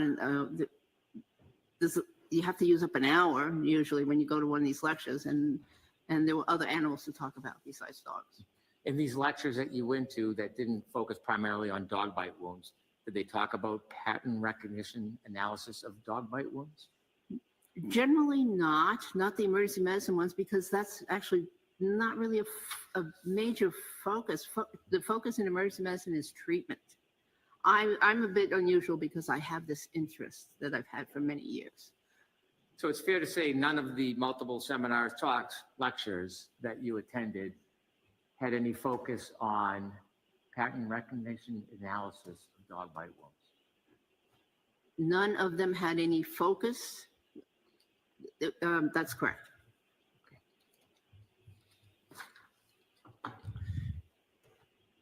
You've shared with us your experience. You've agreed that you are not an accident reconstruction expert, correct? Correct. Are you an expert on self-defense? No. So when you give opinions about self-defense, I know you have experience and you have observations of what you believe are defensive rules, but do you have any actual... See Dr. Russell's face here? Look at, she's like, come on, dude. Come on, dude. You see her right now? Look at her face. She's like, bro, give it up. She's like, come on, bro. Full experience as a self-defense expert? No. Do you have any specialized training, certificates, degrees in self-defense? No. Defense rules? No. When you went to these lectures, talks, seminars, group meetings, do you have any memory of particular trainings that you had on self-defense wounds? You mean defense wounds? Sure, defense wounds. Yes, I do. I have particular memories of those types of lectures. Okay. In topic. Oh, yes, I do. Well, let's talk about a few of them. What was one of the lectures that you went to that was directed at defense wounds? Well, not only did I go to some of these lectures, but I gave some of these lectures. Okay. And they were child abuse, elder abuse, domestic violence lectures. And in the coroner's office, again, mechanism of injury is stressed. And there's a whole training program. You have no degree in biomechanics. No. Okay. Neither do you, And sir. so when I asked you about one of the trainings on defense wounds, I want you to just give us a little detail from your memory about the training. Share with us how you've come to this knowledge on defense wounds. Experience, Again, okay. So in the clinical setting, I was taught many times, and I subsequently taught the There you go. students about how victims of a violent act will instinctively bring up their arms. Isn't it amazing? This is just what I talked about my last two lives. It is a natural born reflex. If something is coming at you, let's just say, all right, let's just say this, okay? I have Tsunami, right? And Tsunami has said, go stand up against the wall over there, okay? And let's say he has no idea what I'm going to do. Just go stand up near that wall that I'm looking at in front of me, right? So Tsunami walks over, stands up with his back against the wall, and I say, put your hands down by your side. Now, I'm going to throw a dodgeball directly at his head, okay? Now, he doesn't know this is coming. I've hidden the ball from him, okay? He doesn't know this is coming. And I instantly just pick it up and I throw it right to his head. What's the thing that he's going to do? Put his hands up, maybe block his face, right? Reaction time. It's a reflex. That is a human, it's something that's programmed in our body to do that. And I talked about this before. A dog comes at your vital organs, your neck, your face. What is your natural reaction going to do? To try to shield that. Shield your neck, your carotids. Shield your face. It's just a natural thing to do.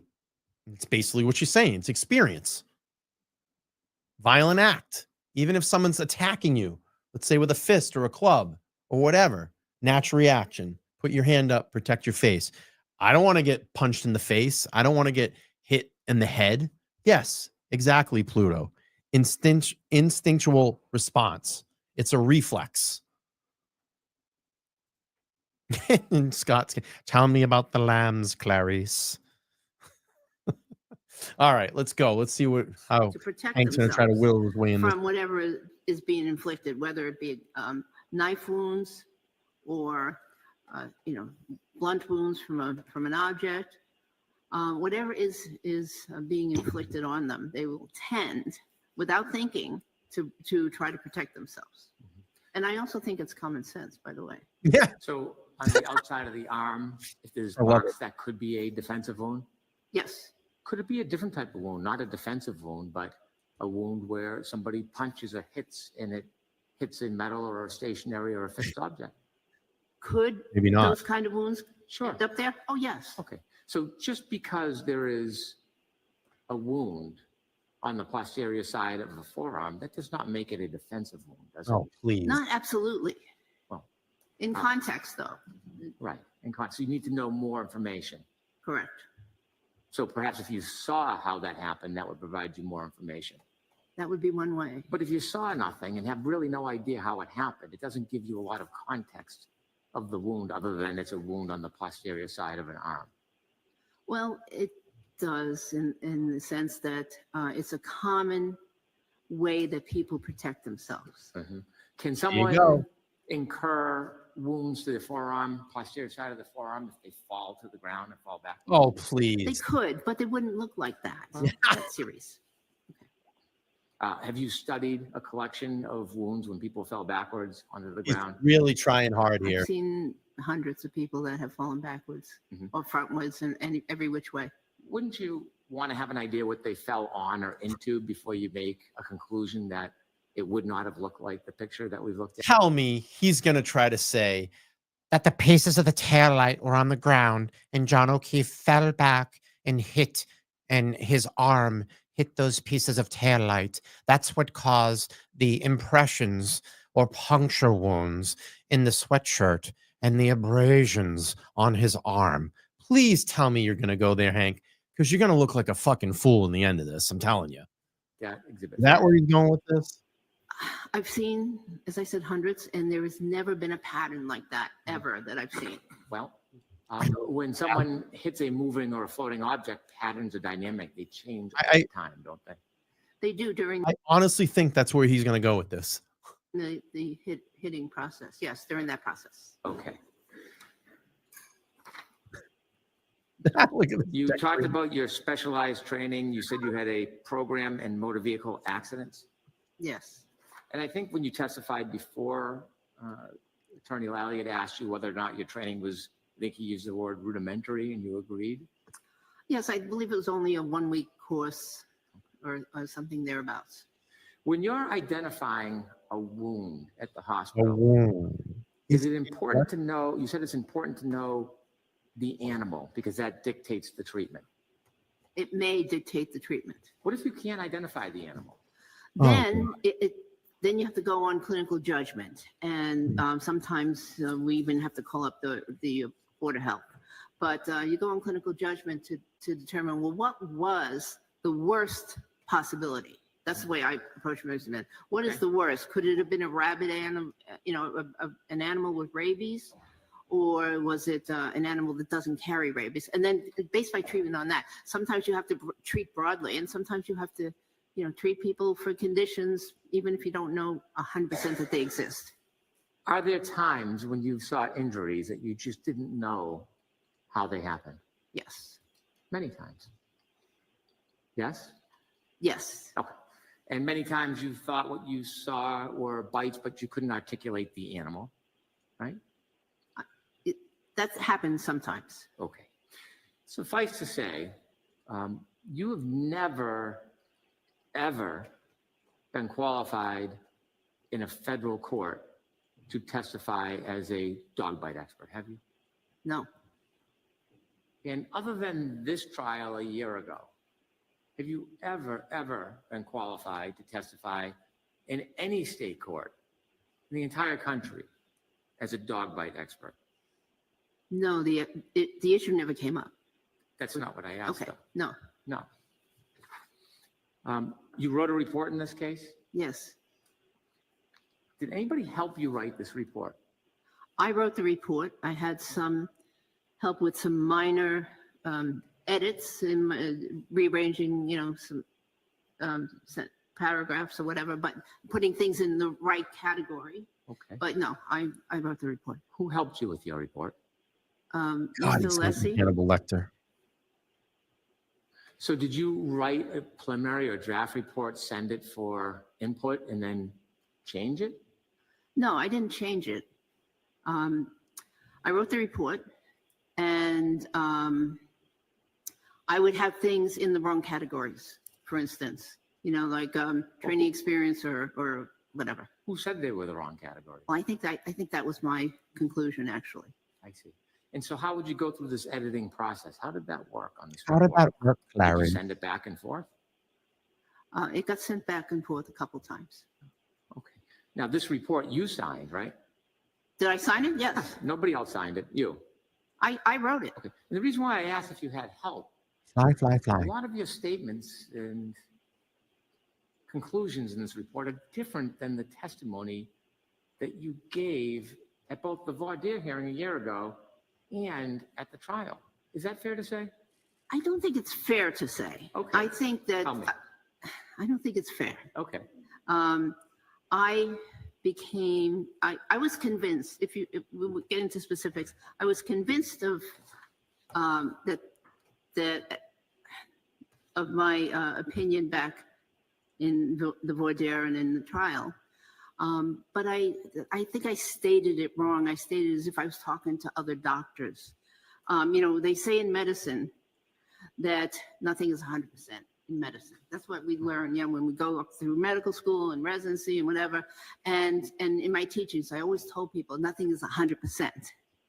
And that was the number that I was, that I thought I was being asked for. Basically, it was 100%. So that's why I stated my opinion the way I did.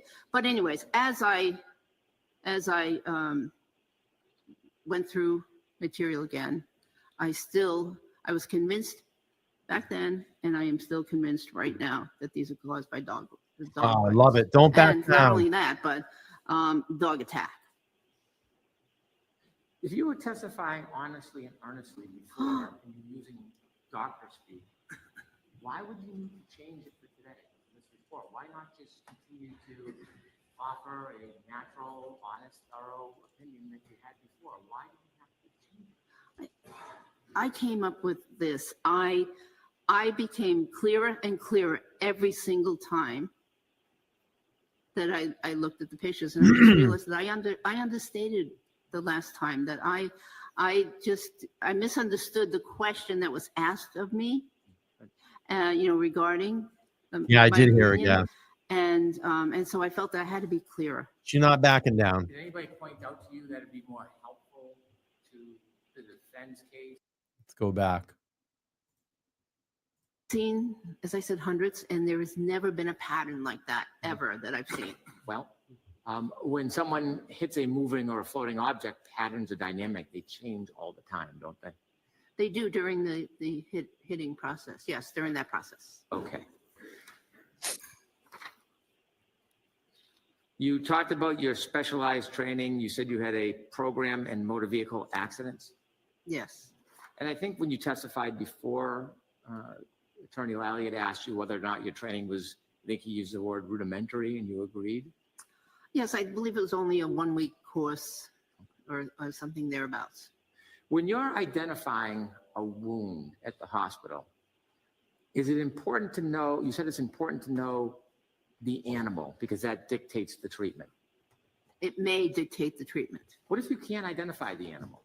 Then then you have to go on clinical judgment, and sometimes we even have to call up the Board of Health. But you go on clinical judgment to determine, well, what was the worst possibility? That's the way I approach it. What is the worst? Could it have been a rabid animal, an animal with rabies? Or was it an animal that doesn't carry rabies? And then based by treatment on that, sometimes you have to treat broadly, and sometimes you have to, treat people for conditions, even if you don't know 100% that they exist. Are there Let me just pause this really quick. DW, thank you so much. $50, I think it's a Cash App. Thank you. Says, thanks for all your hard work, your advocacy, and content in 2024. Merry Christmas and Happy New Year. Well, Merry Christmas and Happy New Year to you as well, sir. Thank you so much for being here. I appreciate that, and I appreciate your donation. Thank you, thank you, thank you. All right, let's go. I want to hear the audible gasp again. Did I go back? I went back too far, didn't I? times when you saw injuries that you just didn't know how they happened? Yes. Many times. Yes? Yes. Okay. And many times you thought what you saw were bites, but you couldn't articulate the animal, right? That happens sometimes. Okay. Suffice to say, you have never, ever been qualified in a federal court to testify as a dog bite expert, have you? No. And other than this trial a year ago, have you ever been qualified to testify in any state court in the entire country as a dog bite expert? No, the issue never came up. That's not what I asked. Okay. Though. No. No. You wrote a report in this case? Yes. Did anybody help you write this report? I wrote the report. I had some help with some minor edits in rearranging, some paragraphs or whatever, but putting things in the right category. Okay. But no, I wrote the report. Who helped you with your report? Mr. Alessi. So did you write a preliminary or draft report, send it for input, and then change it? No, I didn't change it. I wrote the report, and I would have things in the wrong categories, for instance, like training experience or whatever. Who said they were the wrong category? Well, I think that was my conclusion, actually. I see. And so how would you go through this editing process? How did that work on this report? Would you send it back and forth? It got sent back and forth a couple times. Okay. Now, this report you signed, right? Did I sign it? Yes. Nobody else signed it. You. I wrote it. Okay. And the reason why I asked if you had help, a lot of your statements and conclusions in this report are different than the testimony that you gave at both the voir dire hearing a year ago and at the trial. Is that fair to say? I don't think it's fair to say. Okay. I think that Tell me. I don't think it's fair. Okay. I was convinced, if we would get into specifics, I was convinced of of my opinion back in the voir dire and in the trial. But I think I stated it wrong. I stated it as if I was talking to other doctors. They say in medicine that nothing is 100% in medicine. That's what we learn, when we go up through medical school and residency and whatever. And in my teachings, I always told people nothing is 100%. And that was the number that I was, that I thought I was being asked for. Basically, it was 100%. So that's why I stated my opinion the way I did. But anyways, as I went through material again, I was convinced back then, and I am still convinced right now that these are caused by dog bites. And not only that, but dog attack. If you were testifying honestly and earnestly before and using doctor speak, why would you need to change it for today, this report? Why not just continue to offer a natural, honest, thorough opinion that you had before? Why did you have to change it? I came up with this. I became clearer and clearer every single time that I looked at the pictures, and I just realized that I understated the last time, that I misunderstood the question that was asked of me, regarding my opinion, and so I felt that I had to be clearer. Did anybody point out to you that it'd be more helpful to the defense case if you had a more assertive opinion? No, absolutely not. So when you went through these days, I like her reaction before the questions even being completed. She kind of knew where he was going to go, and she starts kind of visually shaking like, nah, dude, you're wrong, bro. I don't know what the gasp was for, because I didn't hear a question before that. I mean, maybe she was just taking a deep breath.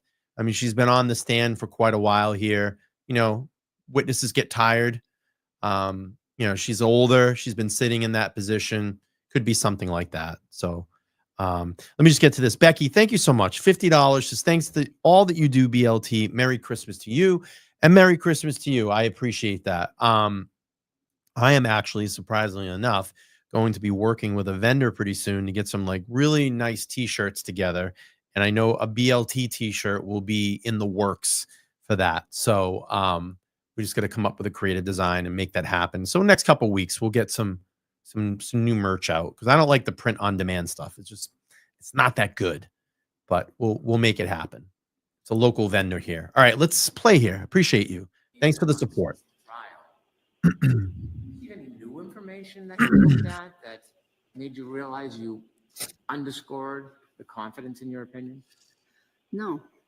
That could be it. Maybe I missed it. I didn't quite hear it. So Hank said something to the effects about being honest. I think your gasp was in response to that. Could be. Yeah, I see a lot of people in the chat accused her of not answering honestly. And I'll have to go back and listen to it again after the stream, but you may be right. You may be correct. All right, let's try to finish this up.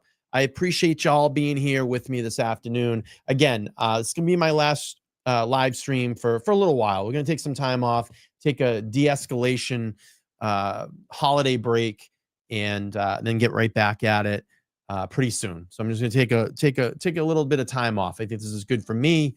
We'll de-escalate. We'll come back down, retool, refuel, and come back and hit it again. But I love everybody's here today supporting the stream. Make sure to like, share, and subscribe. Smash the like button. It's very important to get in feedback. And I love the chat. The chat's just booming today. And that makes a lot of people come in as well. The chat is going. All right, let's try to finish up here. I'm gonna increase the time a little bit because I'm getting hungry. I'm gonna go out and get something to eat here in a bit. But we'll double it up a little bit here. Get through this, and we'll wrap it up. All right, let's go. Because in your earlier testimony, it's quite different. I know. Let's see. I want to do this gently, but I want to go through some of that. Okay. Okay. When you first testified, you had, how should I say this? You offered opinions that were less than certain about the genesis and cause of the wounds, didn't you? I think it sounded like I was not certain. However, I was certain. I just didn't express it correctly. Okay. When you first testified in the voir dire about some of these wounds, you were asked what kind of animal you thought caused the wounds, and you said, most likely a dog. Correct. You didn't say beyond a reasonable degree of dog bite certainty, did you? Objection, Your Honor. What's the basis of the The question? objection is, he said beyond a reasonable doubt, and that No, was, he didn't say doubt. He said degree of medical certainty. he said beyond. Your Honor. Right, beyond a reasonable degree of medical certainty. So I heard you didn't get to the certainty. You just heard beyond reasonable and objected. So based on that, the objection's overruled. Let me phrase to make it clear. You didn't say to a reasonable degree of medical certainty that the bites you looked at were a dog. I did in one of the okay, maybe in the next one. Okay, but yeah, if I wasn't asked about reasonable degree of medical certainty, I may not have expressed it. The court herself asked you, do you know what kind of animal? And you said, yes, most likely a dog. Yes. Is that fair to say? Yes. So you didn't express certainty at that point? Yes, but again, thinking as a doctor and not a lawyer or a judge or someone, I'm thinking as a doctor, I'm thinking that it's never 100%. And so that's what I was going by. If I was going to be teaching medical students what those wounds were, another group of wounds, I tell people never 100% in medicine. So that's where that came from. And I apologize if I confused the court. I don't think there's any confusion. You use the word likely. The word possibly is even less certain than likely, isn't it? I don't know. Well, when you're a doctor and you look at something and you say, well, the likelihood is this is the cause of this. Oh, yeah. Okay. That would be a stronger opinion than saying possibly this. Correct. Possible is even less certain, isn't it? At trial, when you were asked about the cause of the injuries, I'm going to quote you, and I can show you if you'd like. It's the trial transcript, page 19, line 21. What you said is, I believe that these injuries were sustained by an animal, possibly a large dog, because of the patent injuries. Yes. Is that your testimony? Yes. Very different. I'll just finish if I could. Very different than what you're opining today at this hearing. I'm sorry that you think it is, and I can understand how you believe it is, but it's not. It's not different to me. I believed it was a dog. I was convinced it was a dog then, but going by the no 100% in medicine, I didn't say that. He is I'm rattled. still convinced it's a dog. The one thing that's a little different He's rattled. is that it's an attack. I after counting the series of Wow. wounds and whatever, I am convinced not only was it a dog, striking once or twice, but it was actually multiple strikes by that dog. Okay, now I want to get back to the testimony. Oh, ho, ho!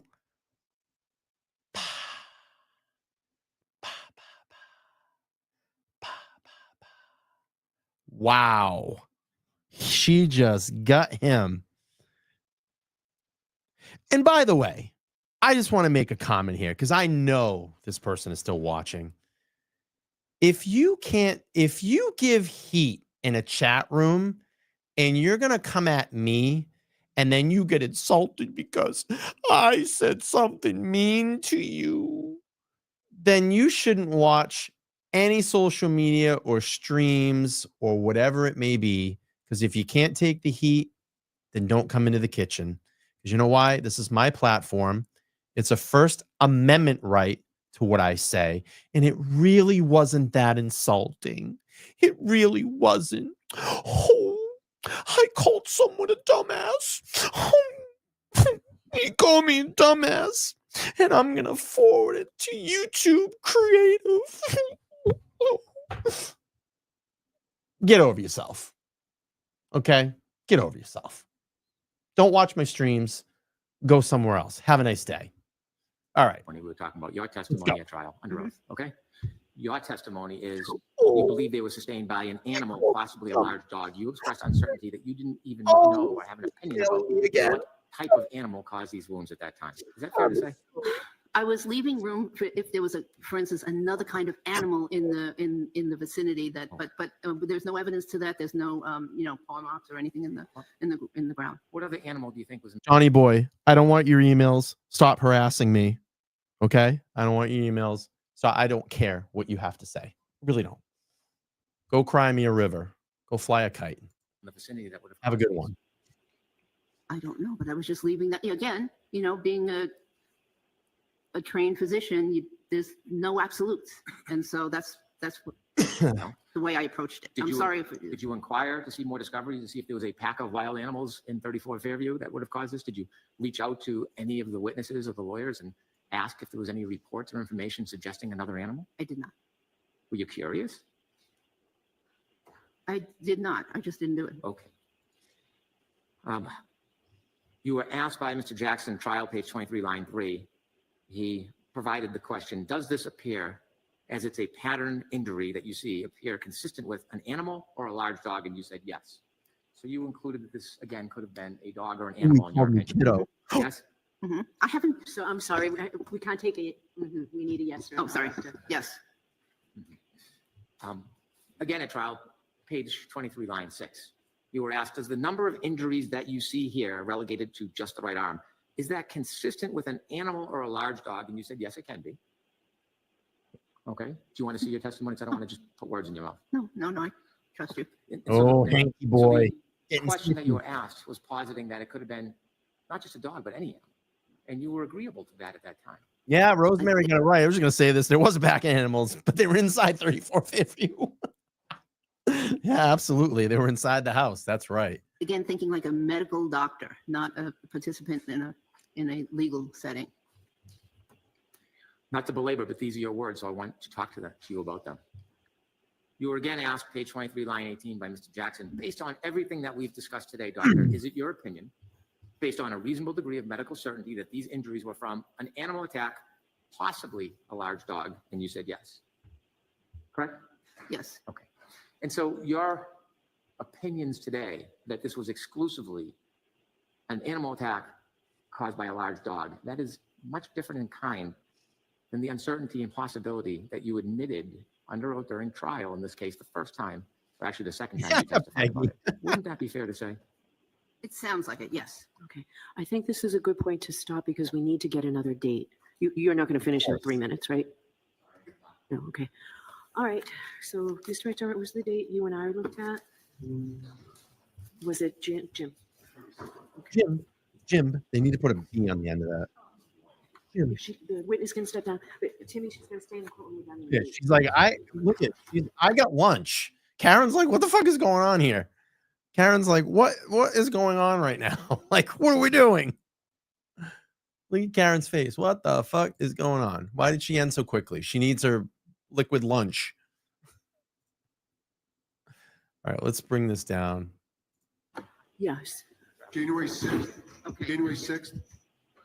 Thoughts there? Oh, yeah. Can you imagine? We're literally getting ready to go into a second trial. Oh my God. Doctor, are you available on January 6th?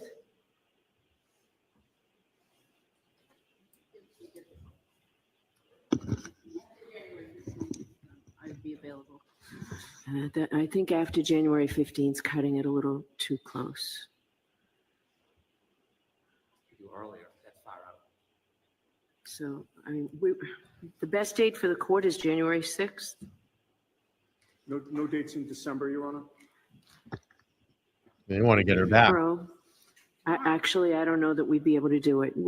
We suspended a jury trial today that we told the jurors they'd have tomorrow, and we still have testimony. So I think at best we'd give you a half an hour, and I don't think that does you any good. So. Commonwealth will be available anytime. Monday we can't do? No, not any time before. I could do the 30th. Oh. So what we Probably really close need is Mr. Alessi. Thinking. Your Honor, what is your Thank question you. for a date? $5. January 30th. We're looking at the 30th now. or the 6th, Jim, right? I thought the. Yeah. Doctor said after the 15th. Can you do January 6th? Can I? Yes. I wasn't going to be in town. Can I ask this? Is the 30th an available date for the court? Can we move our other stuff, Jimmy? Oh, I'm sorry. Back to January 6th?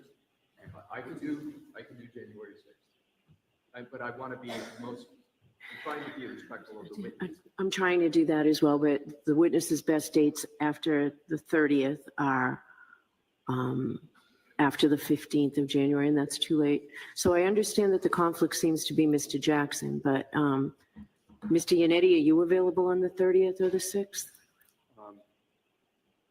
I could move things to be available on the 6th. There's no chance we could do the 8th, right? I could do the 8th, Your Honor. You do the 8th? Jimmy, that's a full day, right?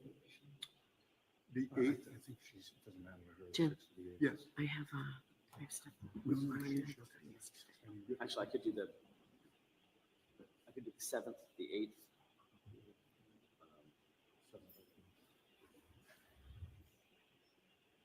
I could probably do the 9th. I just have to move something, but I could do the 9th. I just can't do the 6th.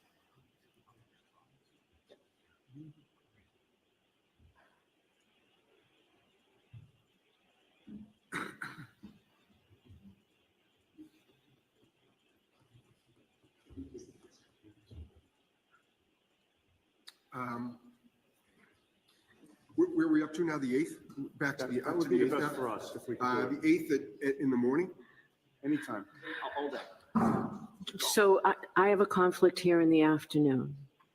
So I have something that we have to do in the afternoon on that Wednesday. Wednesday the 8th.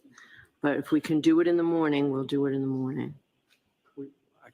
We could all do it at 9 o'clock. I would imagine, I guess I would defer to Mr. Brennan if he can finish in the morning. 8:30. I don't want to limit, I let Mr. Alessi go on much longer than the estimate, and I had no problem doing so, Mr. Alessi. Okay. You can't do the 6th or 7th? I could do the 7th, Your Honor. I cannot do the 6th. So, Mr. Alessi, you're available all the dates we said, pretty much, right? I will make myself available for all dates. All right. So we ultimately, I think they agree on the 7th. I think Glamma had that right because I was kind of confused about the date too, but it is the 7th.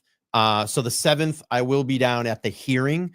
The 8th, I have Dunja, I think that's how you pronounce it. Dunja Perkins coming in. She's challenging Michael Morsi for Norfolk County DA. So I'll have her live in the studio. Can't wait for that interview. I think that's going to be a great interview.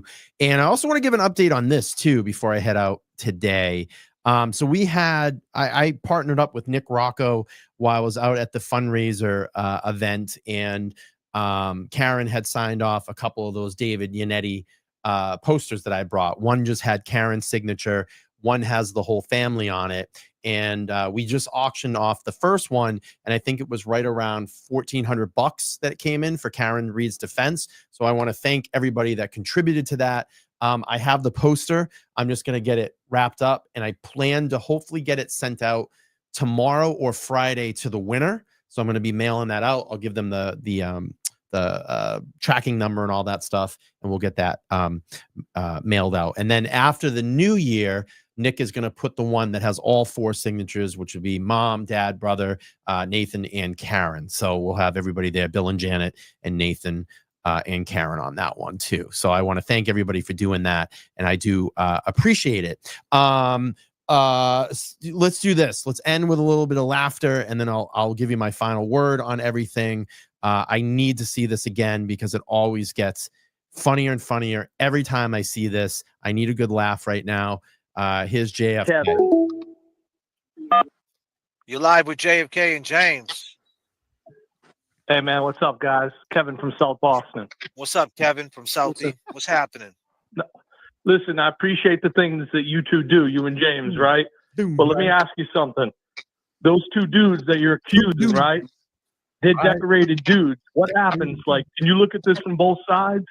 And this comes out that she actually did it. Are you ready to, like, put it out there that you were wrong? You sound like Higgins, bro. You wrong. Is this Higgins? Is this Higgins? You wrong. You're Higgins. Why are we wrong? Why are we wrong? Fucking Higgins. Higgins called the phone. He hung up. That was Higgins, bro. That was Higgins, man. Bro. You fucking coward, man. That was fucking Higgins. Yo. I love this. Yo, I'm bugging. Disclaimer. I'm bugging. I love it.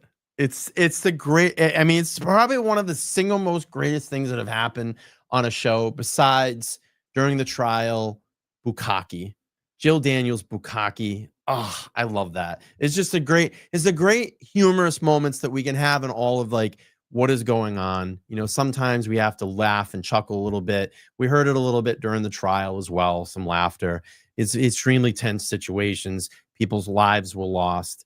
And it's sometimes we have to chuckle a little bit, but that is just great. It's the greatest thing, man.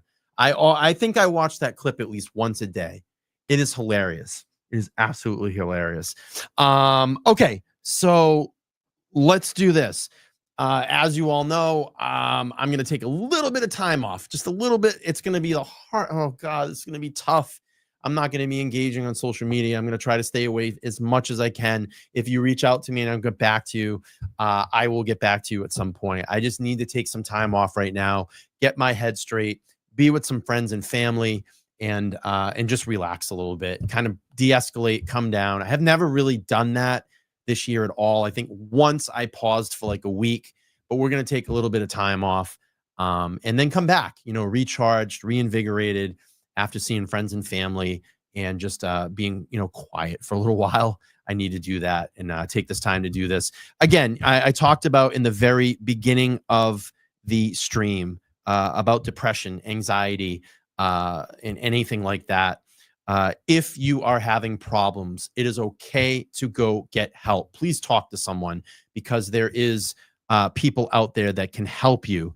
And if, you're feeling down, and you need someone to talk to, hang on one second, and you need help instantly, there is help available by dialing 988, and that is the Suicide and Crisis Lifeline. Please use that number. Please use that number, or reach out to a friend or family member, and they can get you the appropriate help. I want to thank every single person here today that came in and watched this live. It felt good to be here today. It felt good to see everybody in here, all my Go Squad members, my longtime subscribers, new people that have come over here. I appreciate your support. And if you need to take a break right now, it's okay to do that. Take a break, take a mental break, read a book, pick up a book, go take a walk. I don't know, just take some time off. It's not a bad thing to do that. I love all of you. I love every single person that contributes to this channel. And like I said, we're going to take a little bit of break. We'll come back, and I promise you, I'm not going anywhere. Enrique Delgado Garcia, Billboard, I just paid for the second round, so that'll be shifting.